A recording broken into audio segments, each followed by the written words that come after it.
everyone. My name is Bruce, and these are my hands.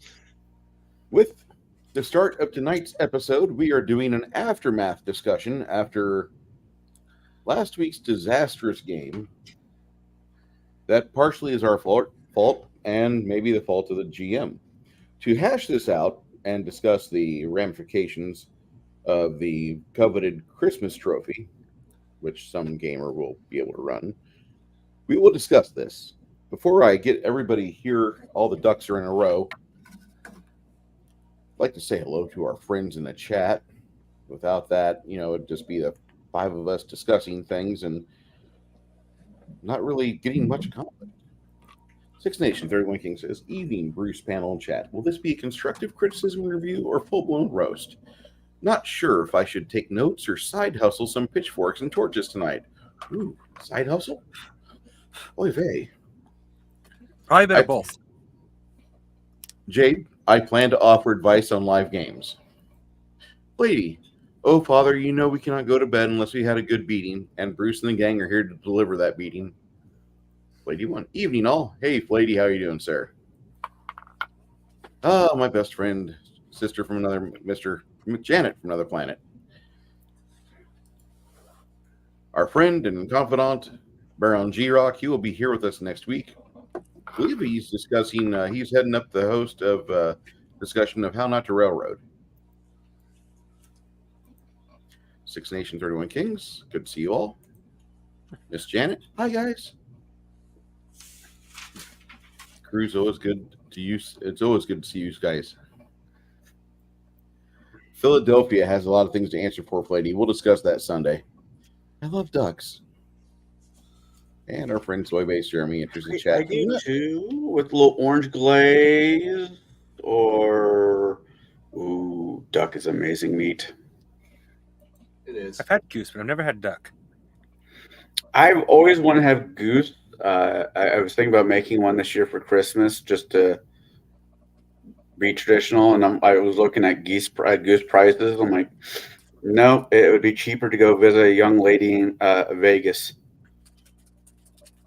You should probably go spend some of that anger. I recommend the anger getting that out over at the Bunny Ranch. Okay, so tonight we will discuss this, and I'm going to withhold my opinion on things until towards the end.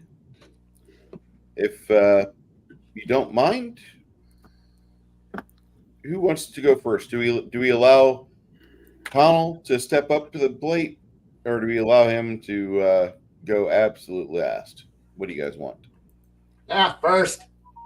I prefer you guys to all have your thoughts. Me respond, then you respond, then I respond. I rage quit, go get drunk, and we all do this again next week.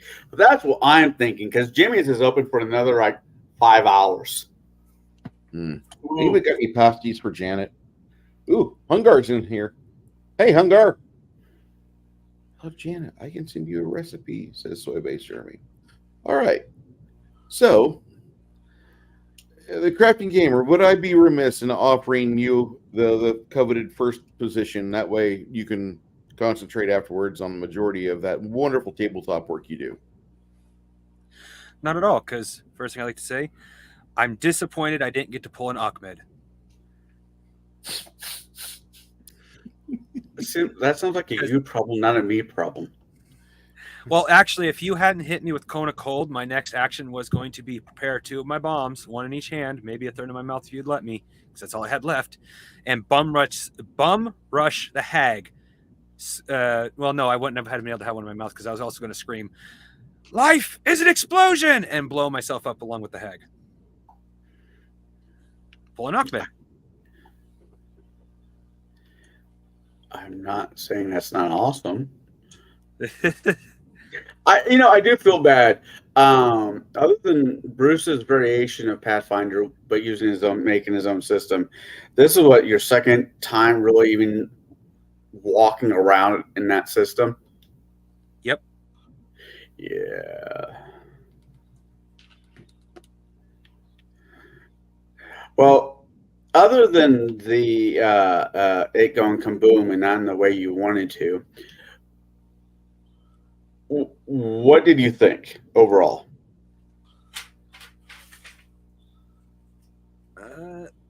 I'm not used to a railroad, so my first thought along the lines is, where is this going? Okay. Because like I said, I'm not used to a railroad, so I'm not entirely sure what to expect. I do know what happened wasn't something I was prepared for as a character. To be fair, what was happened wasn't I was prepared as a DM. Yeah, I, I don't say you need to cater the stuff to the players, but like I'll be repeating something that said off camera, but like Kai said, it'd been nice to have a little bit of. I think it was Kai who said it'd been nice to have a little bit of warning for some of the stuff she might be able to do. Because if so, I would have asked if I could have had a few potions prepared beforehand. That might have been useful. I get that. I get that. Oh, all right, that's definitely notes. Since I guess I'm the one who's asking, because I probably should be the one asking. Kai, ready to light my ass up?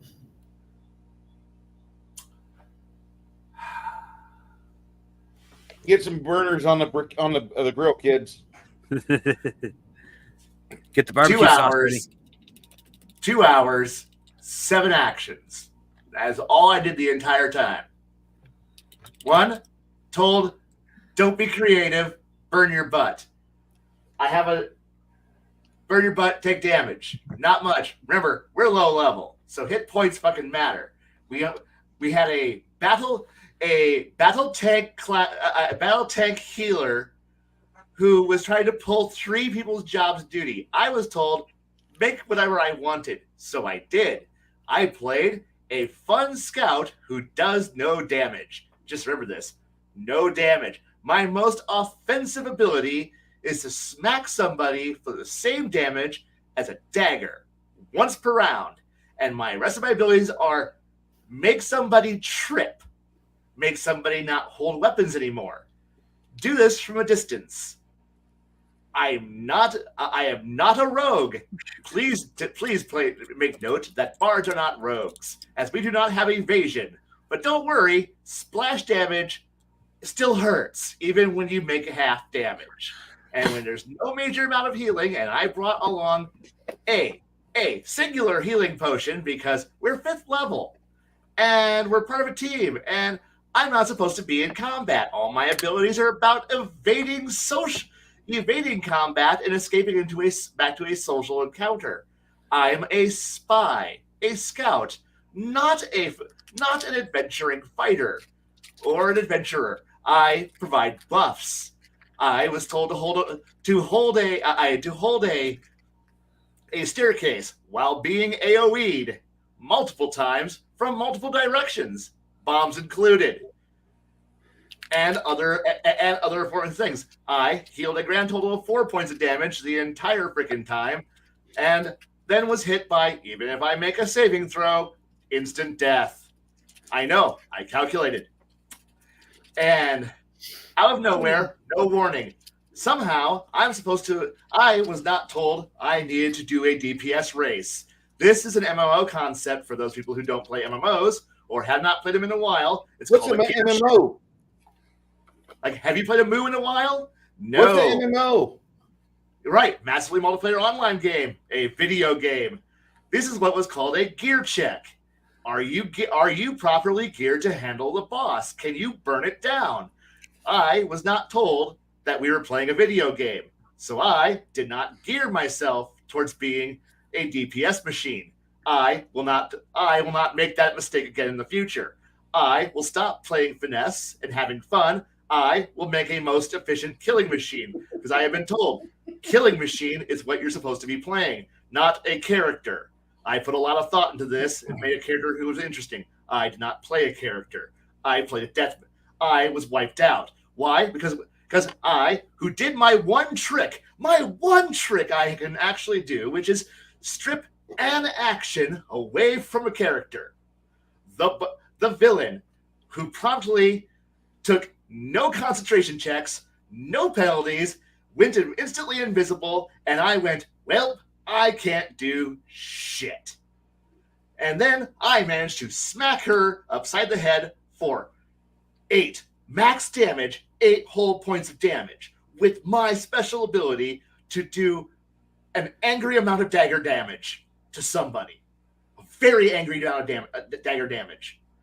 Somehow this equated to, obviously, I was not DPSing the boss hard enough, minus 50 DKP. I'm sorry, I didn't guard the whelps. Why is there more whelps?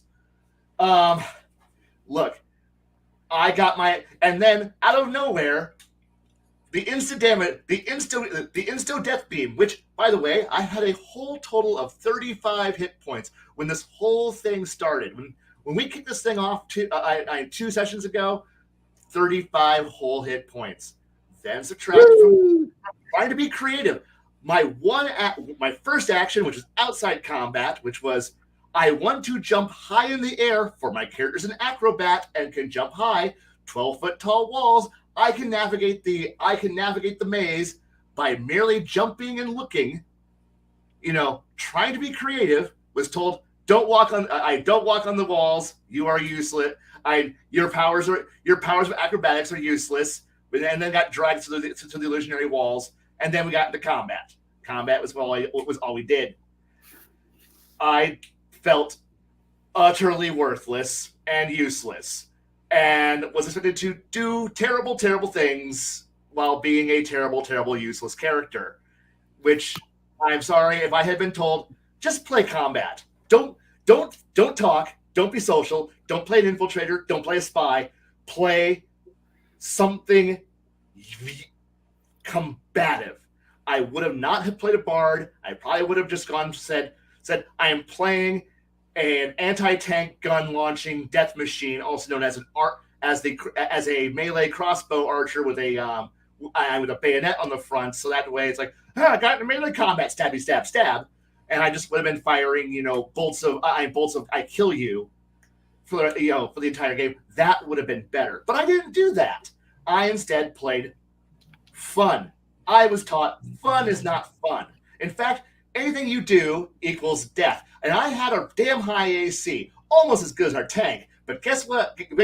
That still didn't fucking matter, because this is the problem when you encounter higher level creatures than what your party is. Their ability to hit you is higher, so therefore your AC doesn't fucking matter. So you might as well just stand still and let them fucking butt rape you. And their saving throws are higher, so any offensive ability you use is fucking worthless, because they're going to make their saves 4 times out of this. So you might as well just stand around and get fucking butt raped, and you might as well just go, I can't hit you, I can't hurt you, and I can't do anything to you. And I did my one cool thing, and it didn't fucking matter. So I felt fucking worthless. And on top of the worthless, there was even if you make the save, you're already dead. Because when we died, I had 17 hit points, so even making that saving throw, had I been able to make it, still would have auto been killed. So why did I fucking bother to log on to the game when we just could have walked in the door and been hit in the face with the goddamn cold blast? She should just open with that, wipe us all out, and save us an hour and a half of our lives. We should have just fucking been wiped out, open the door, auto death. Here's your 35 points of damage, assuming that she rolled average. Bare minimum average, 3.5 on those D6s. Bare minimum damage was 35 hit points. That was my maximum hit points walking in that door.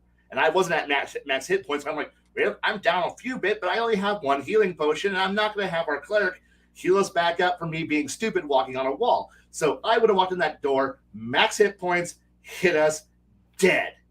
And that was before the ogre got to do anything. So at that point, what the fuck were we even doing in this entire encounter? Well, she can only do it once per week, and she had it right then and there. It doesn't matter if it's a once per week ability. It's still an auto death ability being used with no warning. No fucking warning. No warm up, no warning, no knowledge rules, nothing. Just simply whip that shit out like it's a goddamn cock slap and just BAM! Here you all, motherfuckers. Y'all fucking died. You enjoyed yourself? I sure the fuck did. I did not, by the way. So yeah, we walked into a gear check that we failed, and then we're told we're sorry you didn't kill the boss fast enough. Sorry, the end range timer happened on round 5. When round 5 happens, she pulls out the auto party wipe. You failed your gear check. You get nothing. I go to jail. Do not pass go. Do not collect $200. And at that point, it was like, why the fuck did we even go through this rolling? Because she has the ability to just kick our ass. Well, she's got it in her thing. The part of being a good GM is fucking warning us on how to fucking actually prepare for it. Perhaps have an interrupt or do something. But that's okay. She was going to laugh at and shake off everything we could do. Yeah, there you go. There's my fucking opening statement. I rest now. Excuse me.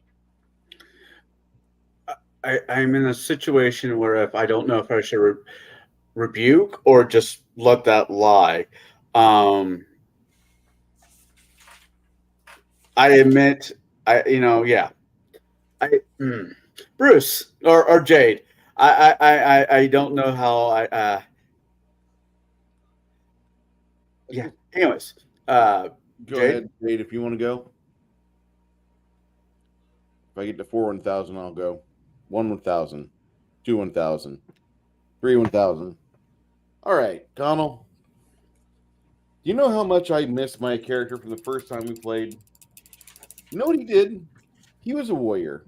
He fought for a standing army or for a group of people. He was enlisted, basically.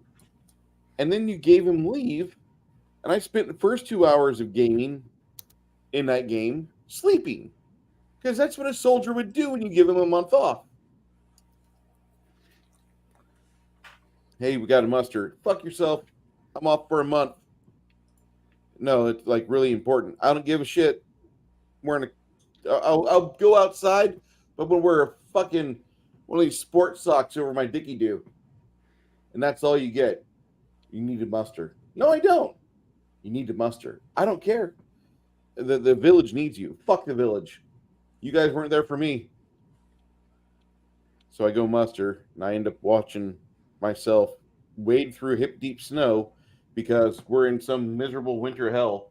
You think they would have told me, like, hey, not only are we mustering in the middle of town, after which you don't get to go home and prepare anything, you got to go straight to fucking Adventure Point A, which is linked to Adventure Point B, which is linked to Adventure Point C.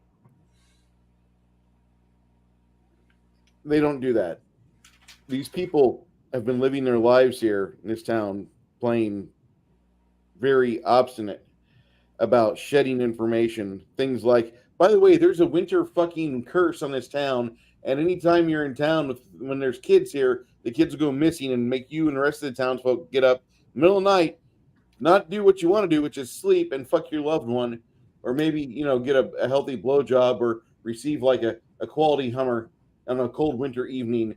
But no, we got to go look for fucking kids once a generation because that's just how this shithole is. Nobody would fucking live there. There was a village in Hungary where apparently a bunch of kids disappeared into the side of a mountain and the Pied Piper tale came from it, but it's actually true. And that village is abandoned now. They moved the village because they were like, not going to be here. Fuck your winter hags shit. And most people in my family would do the same thing like, wait, what? No, we're going to America. Fuck you. No, I don't give a shit about Sicily. Go fuck yourself. We're going to fucking America. We're gonna go find problems somewhere else with the supernatural, but we're sure as shit not staying here for the hags to fuck with us. Thank you very much. And so when we got to this session where it's basically we got to chase after these damn kids, I don't give a shit. I speed through school zones. I have a hard time. I've got the same problem as The Rock. Dwayne "The Rock" Johnson and I are the same people when it comes to role play. We don't role play. If you say we've got missing kids, I don't give a shit. I'm happy for you. Put them on a milk carton. Maybe somebody will find them. With the power of capitalism, they'll send these Prairie Farms cartons far and wide, and you'll see missing child A and missing child B. Find a better way for me to get involved. Like, hey, there's a hag at the top of this mountain. and she's captured this virgin princess who milks a goat for its gold-laced yogurt.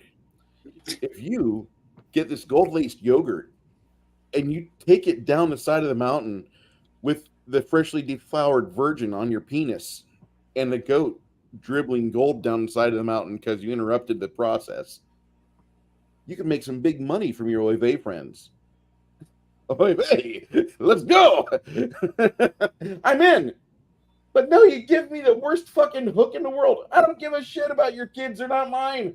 Do they look like me? Do they smell like me? Do they cuss like me? They're not mine. Fine. Sorry about that. You know, Bruce, they're from your church. I don't give a shit. God damn it. I'll be over here with the Kool-Aid and the rally point, and we'll be like praying for you. Thoughts and prayers. You don't get me into a fucking RP by saying, hey, we got to take care of these kids because in our cursed mountain village where the fucking hag has lived for 1,500 years and all of us look the fucking same because we're not fucking people from other villages. No, we got to be worried about the one time where like we might not have fucking inbreeding going on for a generation, but we got to go get these kids because we got to have inbreeding. I don't care. And you know, like the Krampus shit, like, okay, that's kind of cool a little bit, but you read further up on Krampus, and it's like, God, what a boring demon. What a boring ass, like, Can we go after Fae that, like, devour the flesh of the things they capture? That way, next time when I say, it's too late, we should have barricaded the house like I showed you, reading those zombie tales. But no, you didn't listen to me. So I couldn't tell you to fuck off a different way. All right, I'm sorry I don't do railroads. When I plan a module for 4 hours, I have 3 bullet points that'll happen somehow. And if they don't happen, they get mentioned, and the party has an option to be like, go fuck yourself. What? This is not a fucking Sega Saturn game, or no, worse yet, the Super Nintendo game, where like you meet a strange character and she's kind of cute. I need some help. Will you help me? Yes or no. If you answer no, she stays right there and continues to ask you the same question until you click yes. And she'll go through the entire game like that. But the game stops, it brick walls you, and forces you down this miserable, tired path that Dorothy and the Scarecrow and the fucking Cowardly Lion did so much better. Motherfucker, I don't do railroads. Like, a little bit of imagination. Like, broaden the range of the adventure, like by 10 mile by 10 mile. Give yourself some interesting adventure hooks. Like, detail 10 hexes. You'll use 3 of them in the 4 hours. When I say hexes, I'm not talking 6 by 6 miles. I'm talking like 100 foot by 100 foot. Just detail those 10 spots with like 2 sentences and just flow with it. Because if you're going to go to the characters and say, I'm going to let you create your characters out of a very robust system, which has been around for the past 20 years. It was built on the back of another system, which was built on the back of something else called Rollmaster. But I need you to not make anything fun or cool or exciting, because really at the very end, there's a brick wall DPS race that no matter what, if your roller coaster is not going 90 mile per hour in the final bunny hills, you're dead. Fuck. So I'm not sorry for having these feelings. Like you're a paid for GM. Yeah. Broaden my scope here. You go places and people buy your services for time and they rent you to make an adventure to where they feel like they're not sitting in an ass-smelling game store with a guy that constantly farts, another guy that consistently breathes far too heavy for his 340-pound frame, and it's, you know, filled with kids that want to tap magic cards, and they've got raging testosterone, but because schools don't teach kids healthy things, like that's all they can do. That's the only creative outlet they've got. We don't do kickball after school anymore. We got to do indoor activities, because if you're outside, you got to wear a mask. So you're a paid for GM, and I would expect you to be somebody that you would be devouring all of the books. No offense, but I would expect you to be devouring campaign source books. I would expect you to devour stuff like Raging Swan Press. I would expect you to be getting emails on a weekly basis on how to broaden your game, how to make your game more interesting, how to make it appeal to more people to where you can never have an empty spot at the table. Because if you're a fucking paid for GM, you've got to min max your time for your money. And if you're not giving people the option of what they really would want, and instead forcing them down this rabbit hole where everybody's got to squeeze, you'll have to have a 32-inch waist or smaller. Otherwise, you're stuck outside and then Pompeii blows and you're all dead. This is fucking horrible, dude. You're the one guy out of the six of us that you can make extra money by renting your services to other people. And so I would expect you to broaden the picturesque little community of Eastern Europeans to have the occasional Julie Andrews character come through and help you hide from the fucking East German fae and not let your kids be captured while the adults get sent off to the death camps. I would expect you to do something of that magnanimous amount because you've got a sense of history. You were schooled overseas part of your life. So you have a lot more experiences than the atypical gamer. It wouldn't take much of a stretch for you to scratch an itch and be like, I'm going to go off the rails for a minute and see what develops here. And if it sucks, okay, it sucks. And I'll tell people, like, I'm a paid for GM. I'm going to do my best for you. I'm going to give you opportunities to kill yourselves because that's what a GM should do in any game. However, if the end of the game comes and you're not dead yet, I have a DPS race for all the fat kids to die on the hill because the treadmill has to be beaten. And I think me and Kai see eye to eye on this. We were told make a character.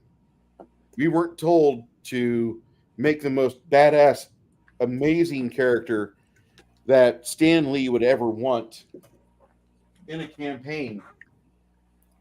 You gave us parameters to make fun characters. You didn't say, you probably want to build for more of a DPS. You probably want to build for like the inevitable or something that would just like in the realm of imagination have the ability to break minds. And I'm not saying we would need to use like third-party books or anything, but to take inspiration from anything that you're doing for your game, you have a wide dragon's eye view. And there's no reason as to why a guy with your title and mantle should be trying to force people down a railroad. No offense.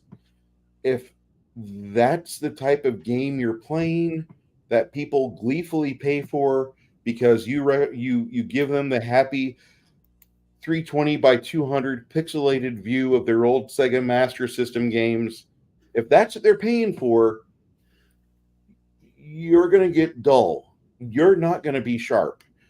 You're not going to be where you want to game. You might be happy now, but in 6 months, you're going to be fucking dead tired. God damn it. All right, kid, just roll your die because this is a railroad. And if you roll the die, you win. The type of game you want to give players is something that a shared universe is the desired effect. Doesn't have to always be a happy ending, can be a complete party wipe. But if it's a party wipe, don't make it feel like rocks fall, everybody dies. That's like 2003. Hey, we're reaching the end of 3.0. We're going to 3.5. We're gonna change over to the new campaign style. So we're just killing off all of our characters. I don't think that's the way that players want to play, man. Me myself, like I would have been happy to go find these miserable children, but I don't feel that the motivation side of it.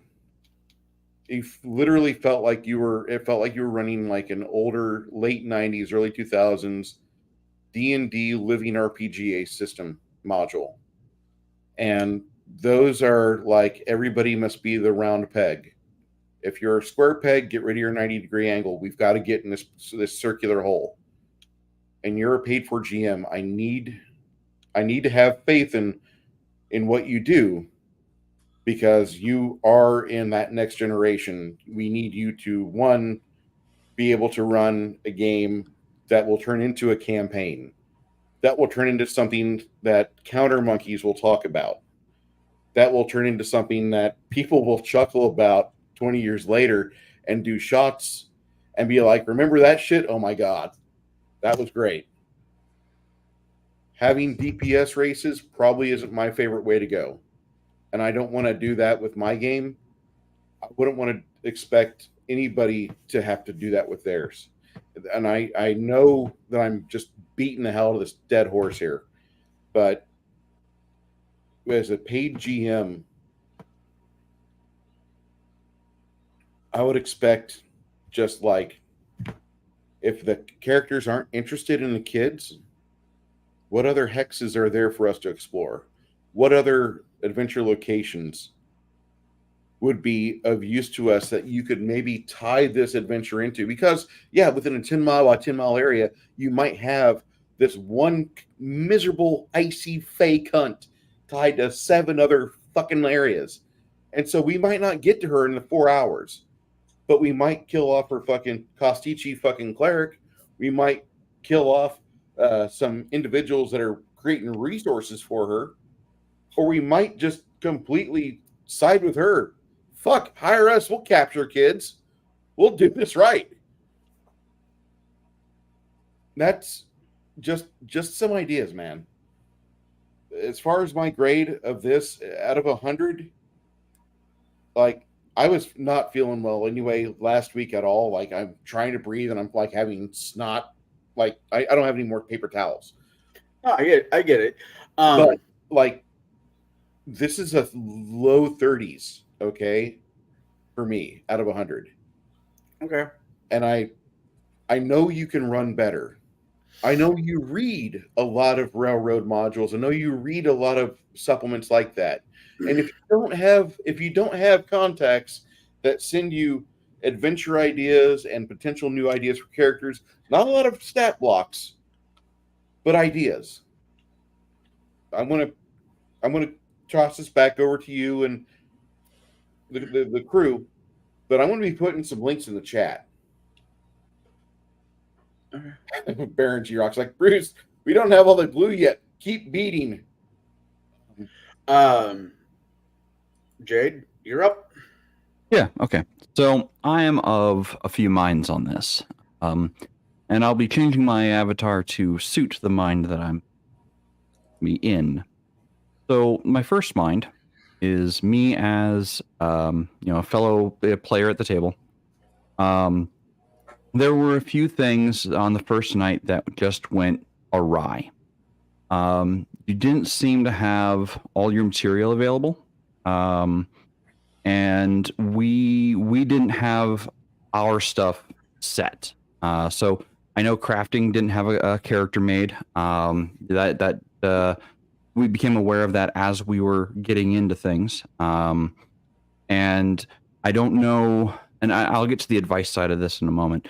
So I that was one problem. Not having all your material prepped and not all of the players having their stuff prepped and ready to. Problem number one. That was first week. The plot hook of the first week was a bit thin, as everyone else has stated. And then for the second week, once we were able to get to the maze, like, you presented us with a riddle, and instead of beating our heads against a brick wall, or in this case an ice wall, Bruce actually had the materials necessary to advance or get through it. I think you were giving me quite a red herring by me staring into the ice. To shake me off of going through the ice, just like walking through it. I'm not exactly certain the thought process there.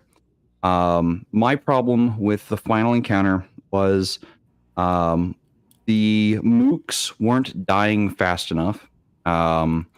And I know that the caster had to be shut down quickly because casters are just absolutely dangerous. There were some tactical decisions that I think could have changed the how things went, both on my part and other players' parts. I think there was possibly some team dynamics that were never properly developed because our characters weren't a team yet. We were, 5 brand new, newly created characters who had never, as players, worked together to solve problems as a team yet. And that takes time, it takes effort, and it takes dedication to playing your character and getting to know what everyone else's capabilities are. Now, granted, if I had seen everyone else's character sheets, I probably could have planned or strategized a bit better because that's just one of those things I do on the fly. Is when I know what abilities are out there as a possibility, I know because I've just played and game mastered enough of 3.5 that I know I can plan around other people's abilities because I just know them. Now I'm going to get to the advice side of things, where this avatar comes in. So my advice for week 1, night 1, you presented us with these kids who had a problem. Most of the party did not seem interested in solving the kids' problem. Now, one of the things I had asked for, I think it may have gotten lost in the shuffle of Discord messages, but I had asked if there are 6 truths to the world, because I didn't know we were playing in the same game world as the last time. That was not conveyed to me well, or if it was conveyed to me, I missed it entirely. So I asked for 6 truths, 6 things that all players should know. And for you game masters out there, when you're starting a new setting, that's all unique to you, that's unique to your table, this is something I would recommend. This is something I discovered fairly recently in the last 2-3 years, is offering 6 truths to your players. Now, these things are immutable facts. All players start with this knowledge. All characters start with this knowledge. And it's immutable. It cannot be changed. That's just how the world is. So having those 6 facts would have, I think, helped curve character design on all of our parts if we all knew what those 6 truths were. Hey, Grandma. So my next piece of advice from that session is have multiple hooks, have multiple reasons why the players should get involved in a thing, if it's a railroad or not. If you have multiple hooks and have, know what what drives a character, you can hook that character by grabbing what drives them. For my character, I was a war priest. I was playing one of those hybrid classes. The drive for him would be the extermination of Fae, because that's the world that you built, like humans versus Fae. Had Fae been involved from the very start, and we knew that Fae were involved in our human lands, that probably would have stirred my character to action sooner. But again, have multiple possible hooks available, then more than just one, because if the party's not biting to one, chances are they might be able to bite another. Now, I will say that game mastering for the 4 of us, or even 5 of us when Baron's on, is probably more difficult than it is for a table of newbies or a table of maybe seasoned players. But for vets of gaming, for people who have been gaming for the last decade and a half to 2 decades or more, think running a game for us is far more difficult because we've seen things. We've done a lot of these tricks. We've practically written these tricks in a book, or we've read them somewhere. So game mastering for us is going to be more difficult. And I said it a couple weeks back while we were off air that every time I run a game for Tablebreakers, I have to bring my S tier game. Like I have to bring my absolute best game mastery to the table. And that's because I know who I'm game mastering for. Like the people I'm game mastering for are not the run-of-the-mill shop goers. They're not the run-of-the-mill players. They are, practically at this point, professional gamers. These are people who have been doing this for quite some time and have put in a lot of time towards it. So, I can't just pull, nothing out of my ass or, something completely out of my ass. I have to, put some thought into it. Now, that covers week 1 advice. Week 2, once, the riddle was fine, but it does create some dead space, especially for a live game.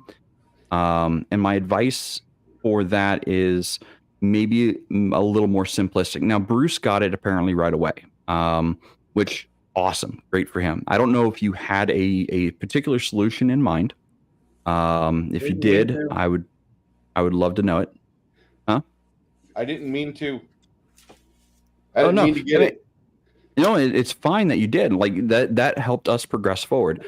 But if players are stuck, that's when skill rolls come into effect. Like, okay, can I get a clue with a skill roll or something? Like, because my mind was not focused on that. My mind was focused on getting the kids back. Now, I know that week 1 and week 2, they were kind of like 3 weeks apart from each other. And I know that you've been going through some personal things in your life. I know of those personal things. I'm not going to air them out on YouTube or for the world to see. So I know that you're going through some personal things, and I know that your head isn't necessarily in the game. And I'll get to that in a moment.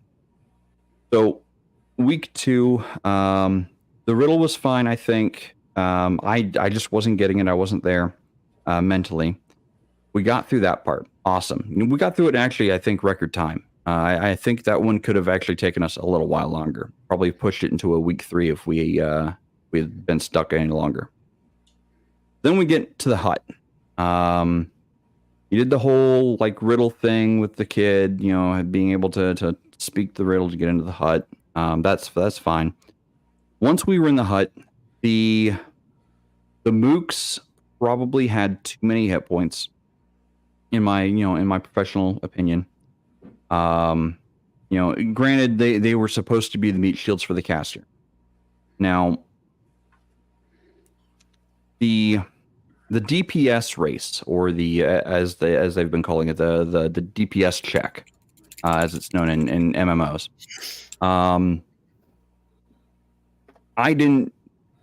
I know now that the monster itself was a challenge rating 8 versus our effective level of 5, effective party level of 5. That is, at least in Pathfinder and D&D, that is a hard challenge by the numbers. Just looking at stats and numbers, that's a hard challenge. Were we up for the task? Yes, I think we could have been up for the task, but the meat shields probably needed to die faster. I don't know how many hit points they had versus how much we had taken off. I know that they were not falling quickly enough to help us. Now, I'm going to get to the staff. Now, the Winter Hag, by the stats, has or can make once per week a staff that allows her to cast a 10th level Cone of Cold. Does 10d6 damage. That's pretty harsh for level 5 party.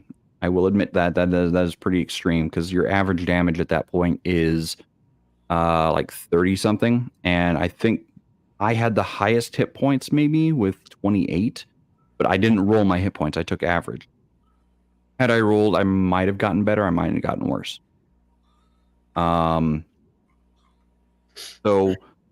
the damage, the average damage of the monster for that, that opening salvo or closing salvo, is enough to wreck most parties. And there was no way we could have gotten out of the way. Like you could have backed all the way up to the back of the cabin and frosted the entire room, and there was no chance to escape it.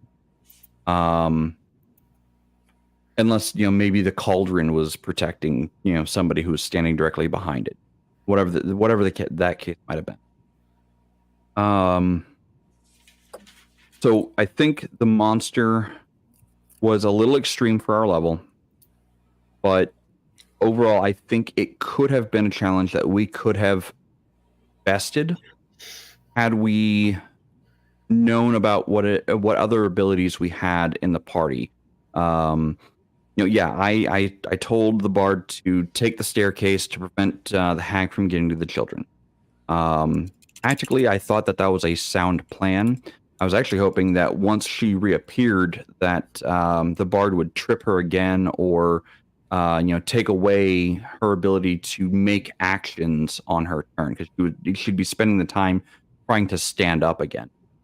In which case, I would have probably charged her anyway. I would have charged across the room, charged her, and then when she tried standing up, I would have hit her again with an attack of opportunity. Because the action economy in Pathfinder in 3.5 is very, very finite.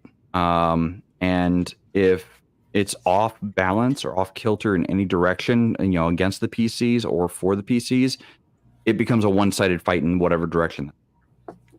And there are ways players can tilt that into their favor with combat maneuver checks, with all sorts of spells and abilities. And I think Kai's character was set up to do that. Yes, Kai? I was getting ready to do that, but then the ice wall hit us. Okay. And that's fine.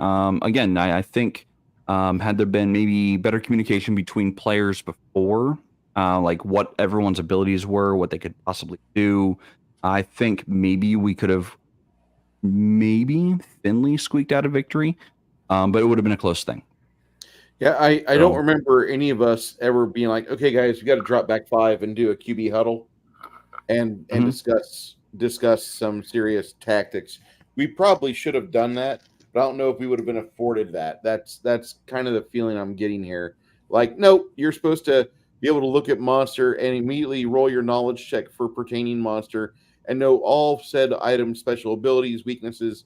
And, this is where Pathfinder really falls apart, or 3.x falls apart, because a lot of 3.x games, the moment you see something, you have instant recall. You have every knowledge of their ability and their abilities. Should you roll over a 30 on your knowledge monster check, like, you have everything. You are ready to MacGyver an ending out of a discarded Snickers wrapper and a piece of thatch roof, and you're ready to fuck the boss over. And that's a problem with the system, but I wasn't expecting the game to be very metagamey. Yeah.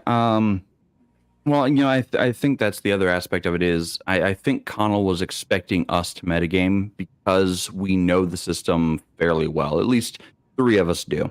Okay, go ahead. I'm sorry. I know crafting. This was your first experience into Pathfinder 1E, or I believe this is your first experience into Pathfinder 1E. Am I correct? Not quite. I played one game with a buddy offline. Okay. So one game. So this is your second game of it. Yep. I would say don't let campaign.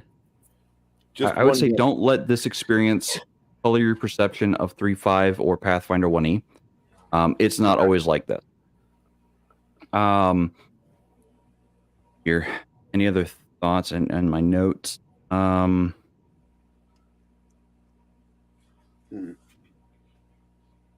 Reading through my notes real quick. I think that pretty much covers all of my advice. Now, had said I was going to get back to personal life. Here we go. Okay. So this me going back to my other hat, fellow game master.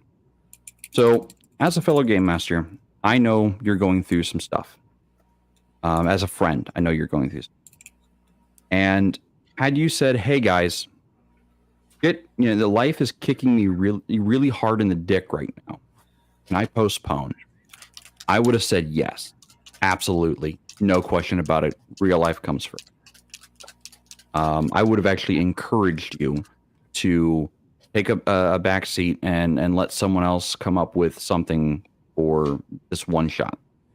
I know that you enjoy doing the Christmas one shot because there are stories from Western Europe that we don't have here in the States, that we don't have told here, that are told over there. And I thank you for sharing those concepts. But going through what you're going through right now, if you had said, hey guys, I'm just not up for it, I'd have said, that's fine.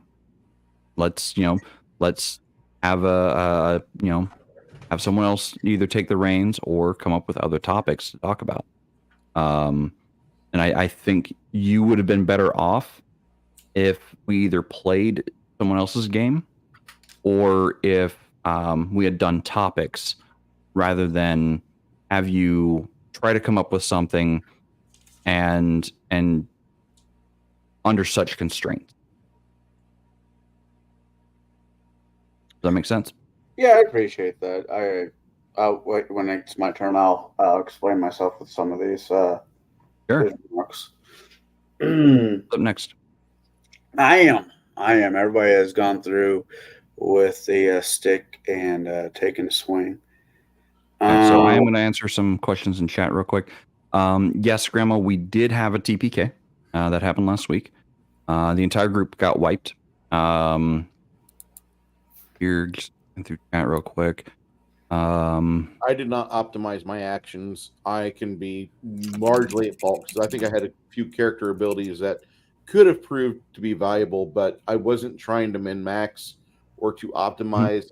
I'm trying to live my character, not spam X for most optimal choice.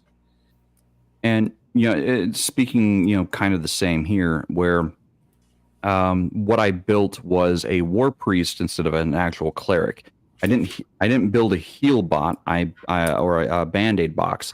I built a character that was designed to stand in combat, beat things bloody, and be able to pick up his comrades with a 2d6 healing touch. And I think that's a failure on my part. I probably should have made a band-aid box instead and healed from the back. I did offer to make one of those, Jade. I know. Here's where it breaks down for me, and I don't really disagree with anything you guys technically had to say. I see the valid aspect in all of them. The hit points for the orcs were my phone 30 a pop. 30 a pop. Yeah. 30 a pop. She was at 60. She was at 50 something. The AC, I thought you guys I thought you guys had it. You guys all had amazingly high ACs, and internet dice hates to bite equally, it feels like. Wizard 13 AC. Hey, you were rocking a 16 with my buffs. And I could have gone up to 20 with mage armor or shield, but that was capabilities. There is a site that got pointed out to me a while ago. I can't think of the name off the top of my head, probably would pronounce it. Yeah, type in with the level of how many people you have, what the level is, then you throw in what you're thinking about throwing at them. It said appropriate. Apparently the site was wrong. Fair enough. Well, okay. I think the site was not necessarily wrong, but I think the once per week ability of the thing didn't realize she was more theme appropriate than appropriate. Yes, Kai? Yes. The site calculator is complete and total bullshit. No matter which one you go CX, they're all programmed off of the same base matrix of information, and it also assumes that you're in four fully functional, fully optimized walking death machines, because that's what it assumes that all players will play is murder bots. Our job is to continue to kill until we hit our kill totals, and then we shut down for the day. I see the error of my way. I was told to use it. And first off, I built my character on the assumption that there'd be 5 people. We didn't have 5 people. We had 4. Yeah. I assumed that 2 people will actually be the heavy lifters, slug matchers, so that way I could buff them and not have to go stand in there. Yes, I was low hit point. Yes, I had high HP. I had high AC because I am a fragile motherfucker who has no healing ability. So I chose to look at the onion of death and chose don't be hit because I have no mitigation, and well, that didn't work. So we had a part and one person, because I knew we had one person who was new, so I assumed we had 2 people that would carry, one who would be our spell slinger, and we'd be okay. We did not have that party. We were one good character who was, by God, playing Atlas, carrying our asses, needs a back brace for carrying our party. Who's that guy for the Texans? Who's the guy for the Texans that carries them every game? Yeah, pretty much. Okay, sorry about that. No problem. I had the outline because this is one of 3 stories I'm working on. The first one being last year, I got it down to paper, I got the stats and everything, and I have ran it for a few other people and they liked it. This one was Act 3, and there's an Act 2, and there's an Act 3. At least for the winter aspect of it. My personal life being, what it is, Jade is right. I could have said, hey, I need to take a time out. I will show up, but don't ask me to do anything mentally straining right now because I'm just at the current moment. And for you YouTube audience out there, that's not a cop out. Like I know the stuff he's going through right now. That's not a cop out. And I would have actually, Conall, I'm being serious. I would have rather seen you not run the game to not have to stress over running a game for the 4 or 5 game master panel that you have in front of you, because I think that was stress you really didn't this year. That's probably. I know other than gaming with Crafty Gamer, I have a little bit, even with Baron being here or not being here, I'll throw us and me into this one. Whoever is DMing is hurting fake cats. I mean, we are just. No, they have not made me cry. I'm just about ready to drink. We are dangerous. Give us a system. We'll figure out how to break it. We'll figure out what we can do. And Kai is the exception, realistically, to this rule. Because Kai will make full functioning people for characters, which is awesome. I just need to run a Sherlock Holmes type campaign for him instead of a hack and slash. That's my mistake. I will also accept. I will also accept House of Cards. But as much as you, and I get that, I'm right there with you. I love to sit down at one of those games, as long as I don't have to be Frank Underwood. I'm Frank Underwood. Fuck you. I'm going to do this. I just want to be I just want to be the guy who owns the barbecue shop. I'll be happy with that. I will also accept pushing you off the top of Parliament and or into a train. Gotcha. Bruce, I've seen you play. I know how you DM. I figured, yeah, kids are probably the bad hook for this, but it is Christmas time, and children and Christmas tend to historically, literally go hand in hand. Would Julie say that's fair? Most of the time, yeah. You would have been better. I think Now, if I would have said she looked like, Pamela Anderson in the 90s. no. If you're gonna go '90s aspect, hit me with Katarina Witt, and it'll. Okay. Oh my God! We've got to go, guys. We have got to go take care of this woman. If we do not go out there and save Katarina Witt from the evil fate, Snow Queen, we are going to lose possibly the best genetic material out of Eastern Europe. I swear. Feel my pain. So the idea for the chat, this I'll basically break it down. The idea was last year I went them against Baba Yaga. I am a big fan of Eastern European mythology. Baba Yaga is a big part of it. With the mythos, when it comes to Baba Yaga, she's not always a good person, nor is she always a bad person. She is a source of chaos, to be honest.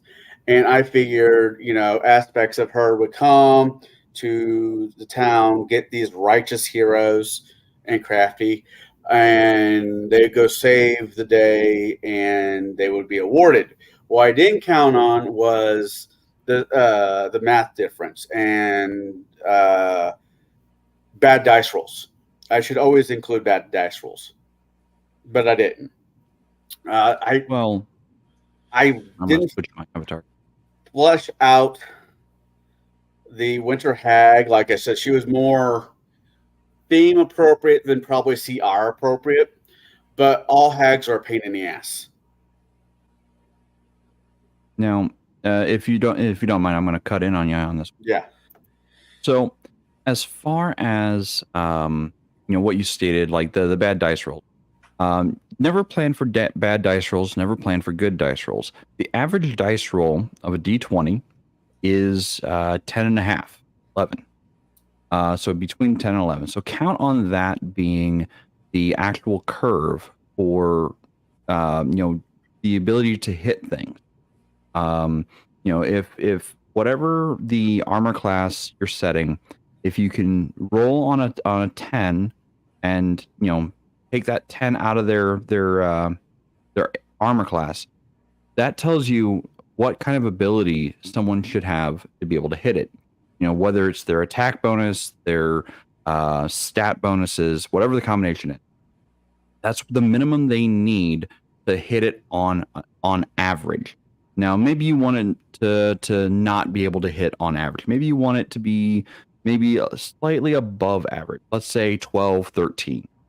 So you plan accordingly for that. Like, okay, you need to be rolling a 12 or 13 to hit this thing on average. The things that should be really hard to hit are, either they're really hard to hit and have a low hit points, or they have a lot of hit points, but are really easy to hit. And those are typically your boss monsters or your support monsters of some kind.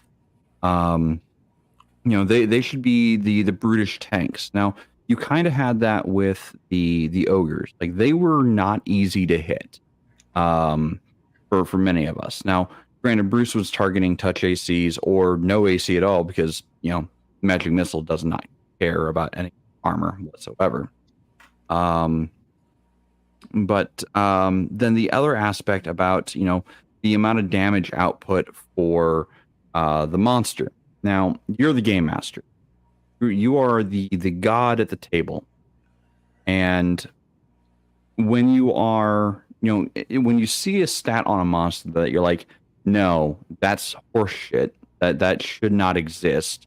That there's no way a party of this level could survive something like that. Just by doing the number crunching on it of what the average is. You have the power to say, all right, well, this is not going to be a 10th level Cone of Cold. No. This is going to be an 8th level Cone of Cold because they could probably survive 8d6 worth of damage if they make the saves. I'm also going to, maybe lower the DC just a little bit because it is an 8th level caster, not a 10th level caster. You with Game Master can decide that before you take that action. Just by looking at the stats, you're like, you will know, if you run the calculations, you'll know what a party should be able to survive. And then you tweak that damage dial up or down as need be. But and this is something again, I learned a lot of this newer concepts that I didn't realize I was already implementing. But what really put into perspective was Index Card RPG put a lot of this into perspective for me. There are things you do as a game master and little dials and push buttons and toggles and switches that you have at your command. And they're all things that, it's your monster, your world, your environments, your, whatever you have available. Like, I would have loved to be able to use the environment or have someone use the environment against the monster. Like, oh, hey, you know what? There's a bubbling cauldron here. Can we, I don't know, trip the hag and dunk her in there and keep her, dunk her head down 3 times and let her only come up twice? I think using and Pathfinder and 3X specifically, I don't see people using the environment. Almost never does anyone ever use environmental effects of any kind during encounter. Well, Jade? Almost never. Jade, the environmental effects are usually never used because in the handbooks, they never talk about doing things in a fashion of role play.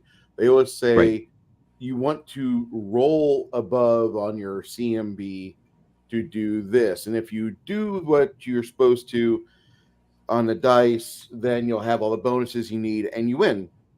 But they never say you're probably not going to be able to out wrestle the ogre. However, you can, as a halfling, drive a dagger through the arch of his foot.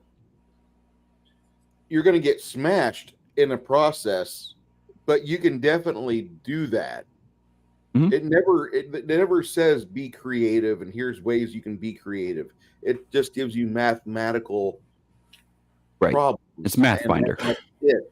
That's all it is. And so I would love to see more of that. That's the other thing. The reason why I did Pathfinder is most of us here know the system, and I'm looking at the stats. It says, when I first saw the Witch of the Hag, hold on, let me pull it back up on my phone because I was just looking at her stats earlier. She's a CR7. She's a CR8 mainly because of that one fucking horse trick. Staff, yeah. And I've been kind of running back. I didn't want. There's a little bit of a catch-22 for me here. Yes, I could have moved the staff from her abilities, which I probably really should have. But here's the thing: if I didn't run this by the numbers, which a CR, 2 CR3s and a CR7, and you guys are CR5. It sounded, and I did it, and I will never use again. Thanks for pointing that out, Kai. Was not aware. It was just something I've used off and on just to see if I'm overloading the party or if it's something they could just blow through. It's, and I'm not blaming it. I should have, as a DM, I should have just made my own decision on it. But at the same time, I feel like, well, if I take these things out, if I take one ogre out, if I lower the AC, if I lower the AC by, whatever with the HP, I'm pulling my punches. Conall, I know there's a weekly GM meetup somewhere in Muncie where all the dungeon masters get together and they brag about all the party members they killed, and they have oh, that was never the goal though.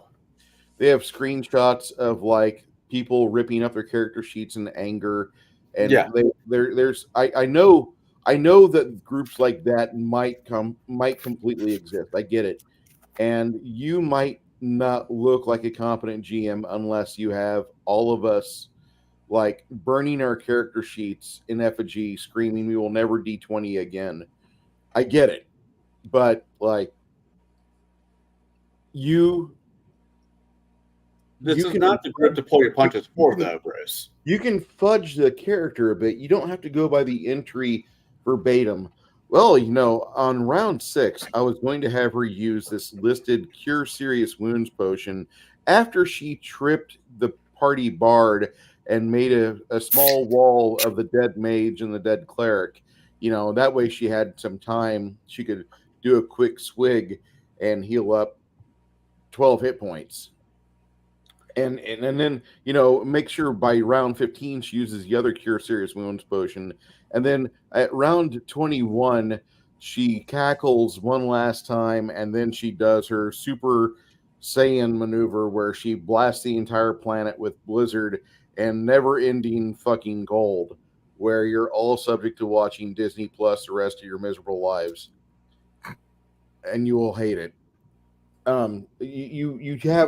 You don't have to use a character as it's listed in the bestiary.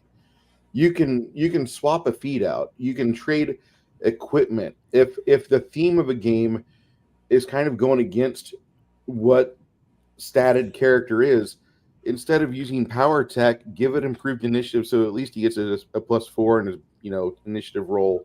He's using a feat, mind you.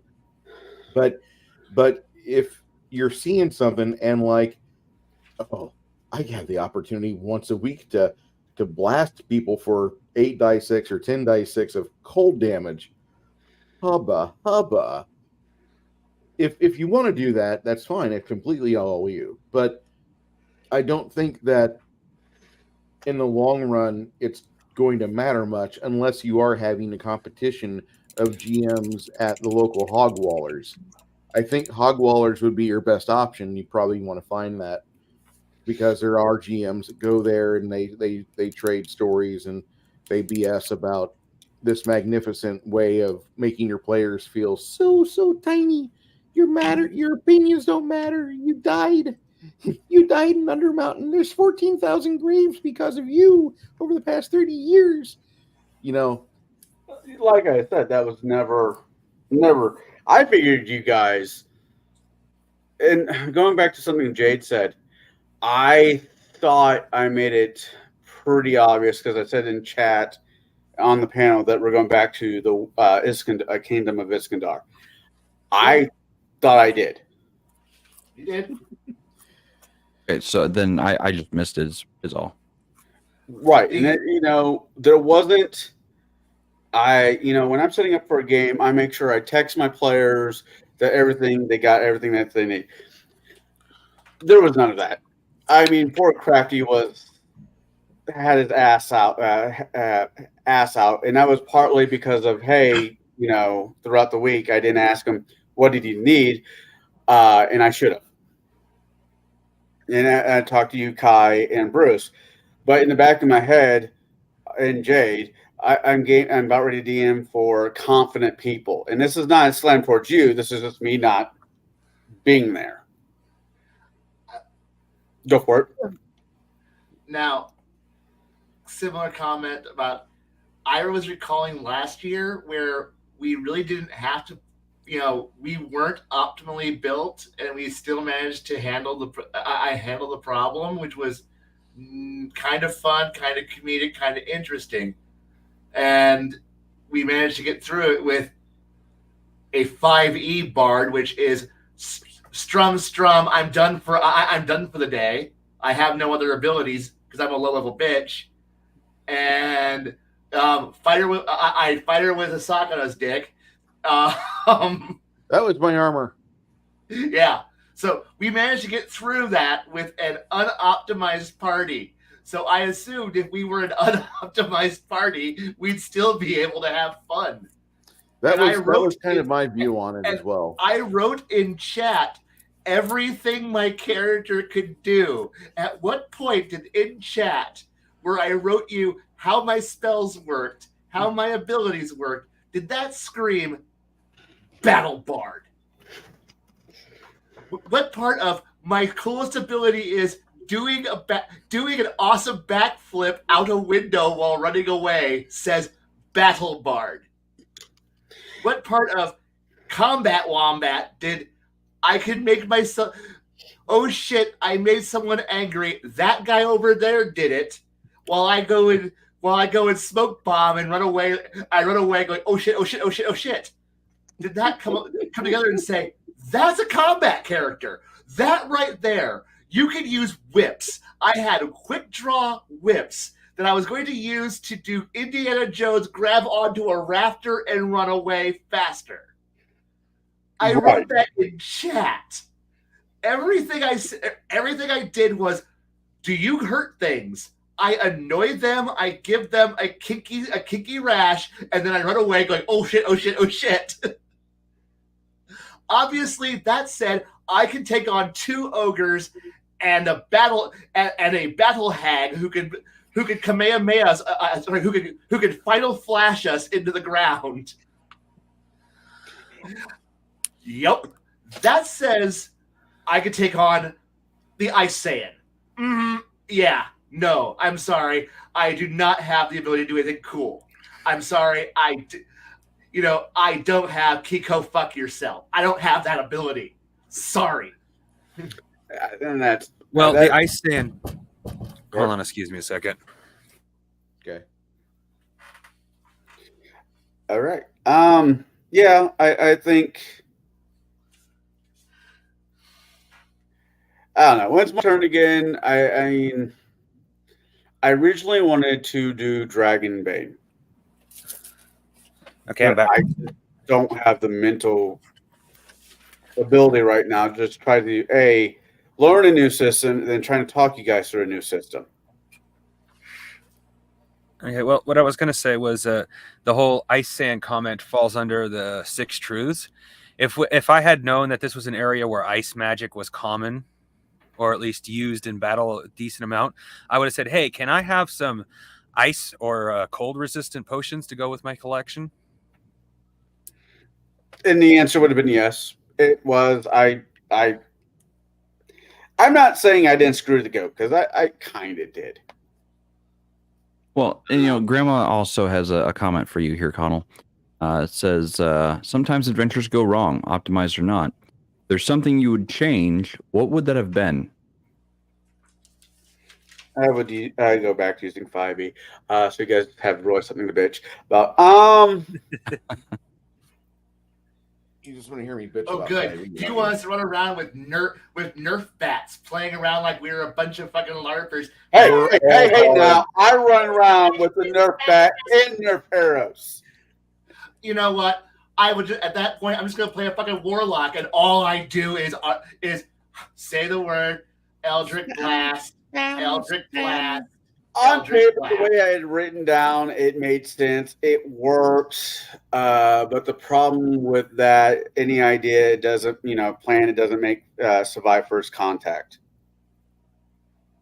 Yeah, this is what it is. If I could change one thing, I think if she didn't use the cone of cold, I think you guys would have had it. You had her half her hit points.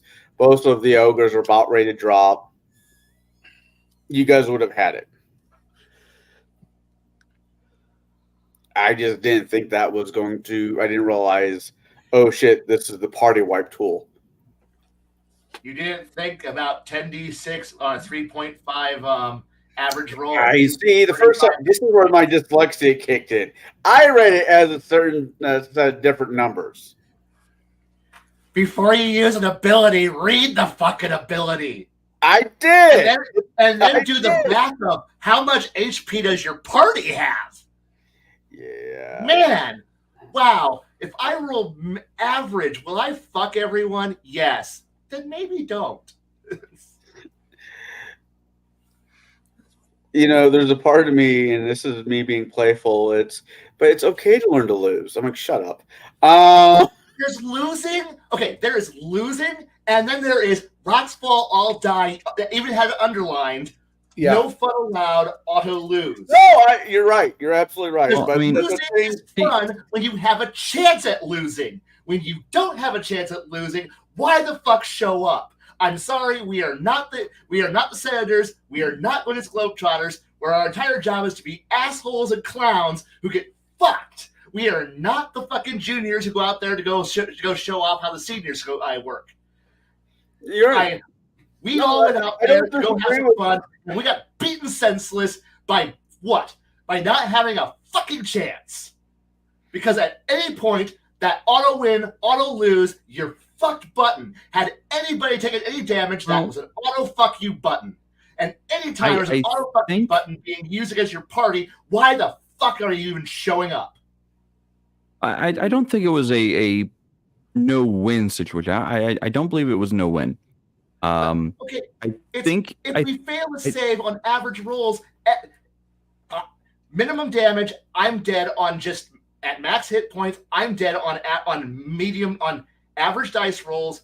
I'm dead on the dice rolls at max hit points. Mage, dead.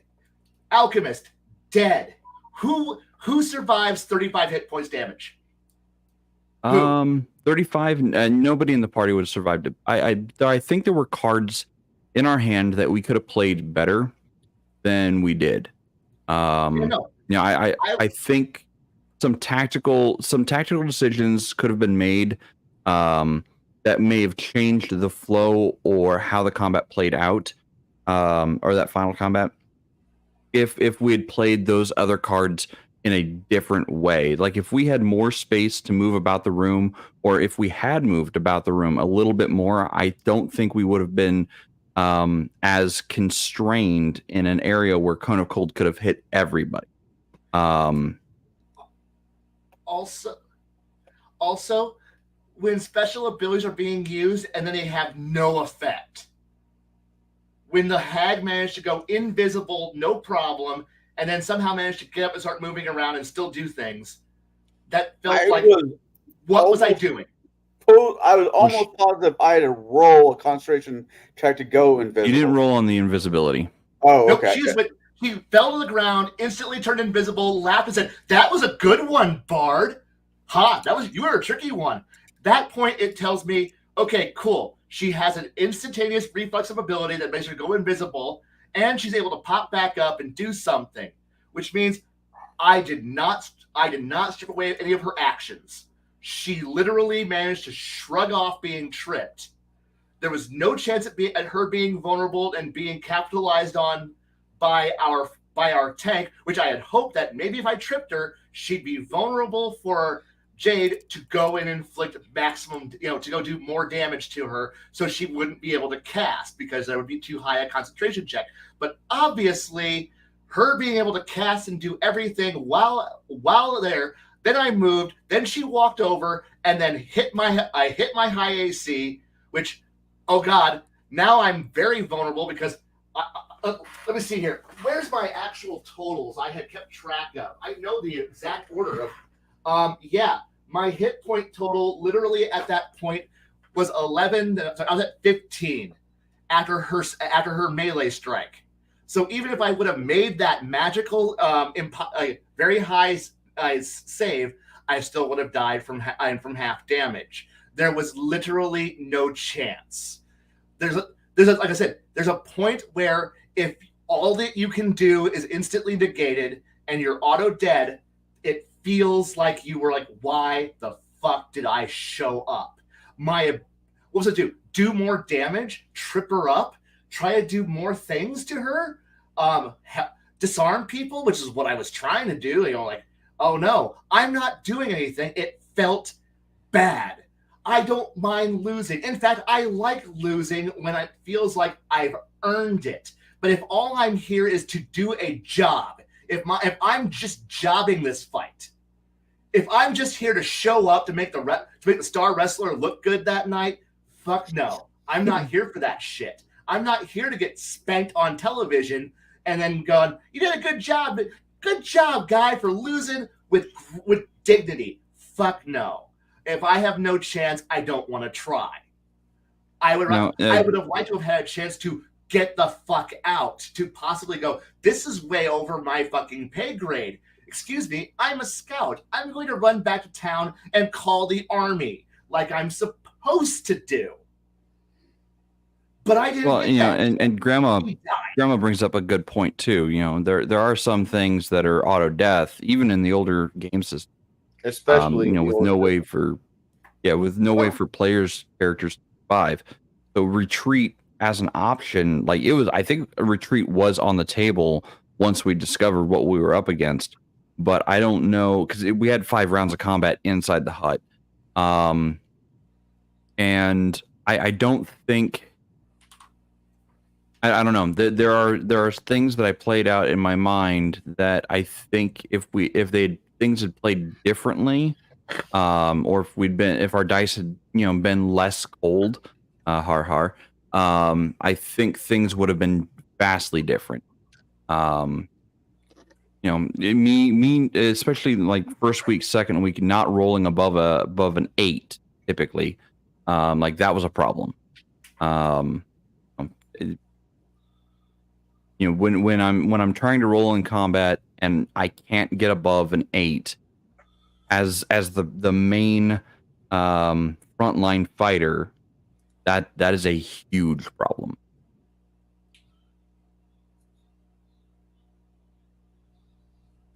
If you guys, I mean, yeah, running out of the hut was an option. I don't know how. Like, by the way, guys, the door is cracked open. I would definitely have to rethink how I'd fucking. Actually, now here's another detail. We couldn't get. Here's why I didn't run away. Because here's why. To get in the door, you needed a password. The magical bullshit amulet that the kids had. Where the two of them had their own little special, Wonder Twins activate amulet that allows them to magically get into Grandma's house. That kind of says magical locked door that we can't break down, and means once we were inside past the portal that we couldn't see through or see past, because you saw the ogre disappear through the magical doorway, and because oh no, that's where my sister is with the magic amulet. That we gave both halves of the amulet to the boy, who's like, here's nuclear launch codes. By the way, that was one of my actions. And now we can get into the fight. Because, magic door goes through magic door, fight starts. It's literally that quick. It's fight starts. And yeah, that's literally what we were at. And so when all the indications says magical bullshit amulet is required to do things, that kind of spells we be fucked once we go into the boss room. And we did. And in my brain, there was no retreat. There was literally, unless the kids with the amulet with the magical Wonder Twins powers are able to open the door, we get fucked. And where were they? Upstairs. And where was I doing? Guarding the stairs. With my massive whip. My D3 +1 dex damage whip. Yeah. I am such a war machine.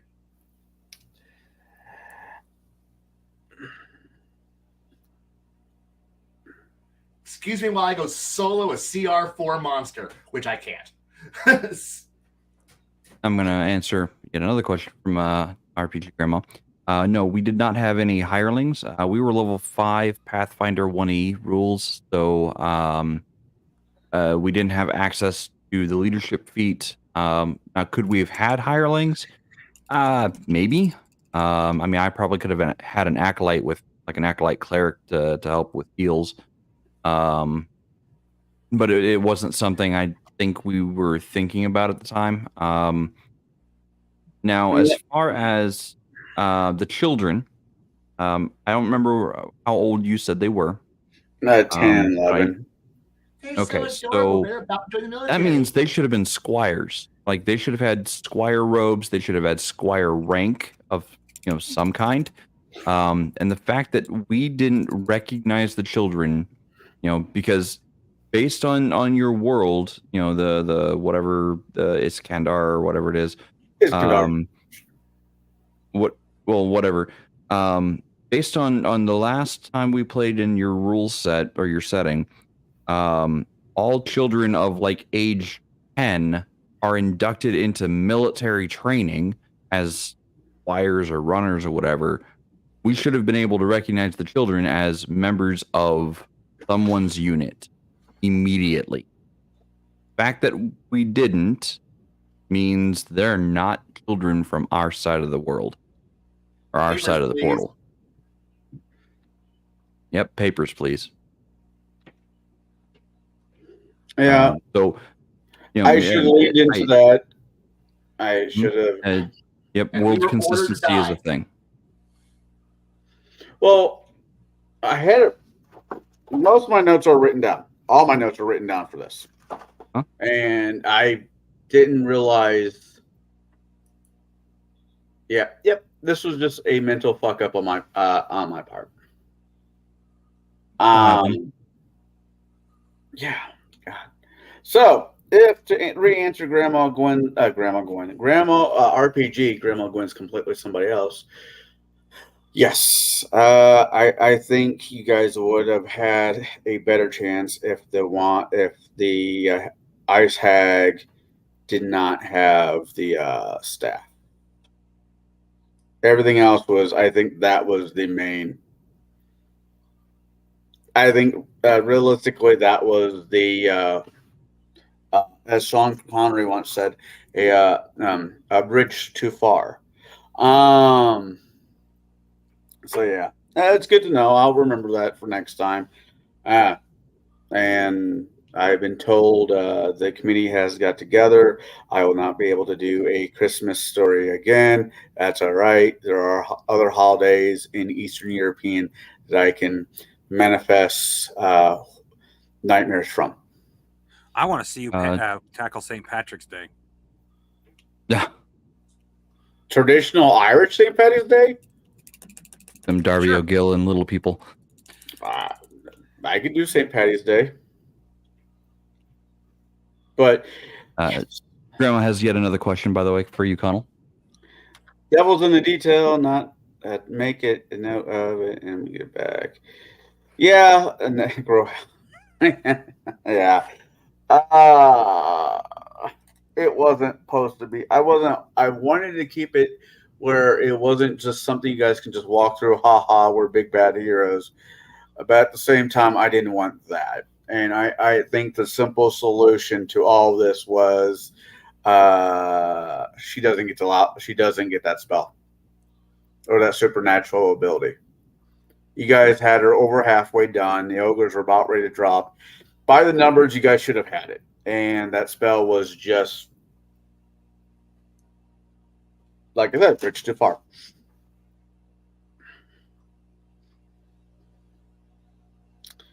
So I do appreciate you guys' patience with me when it comes to gaming.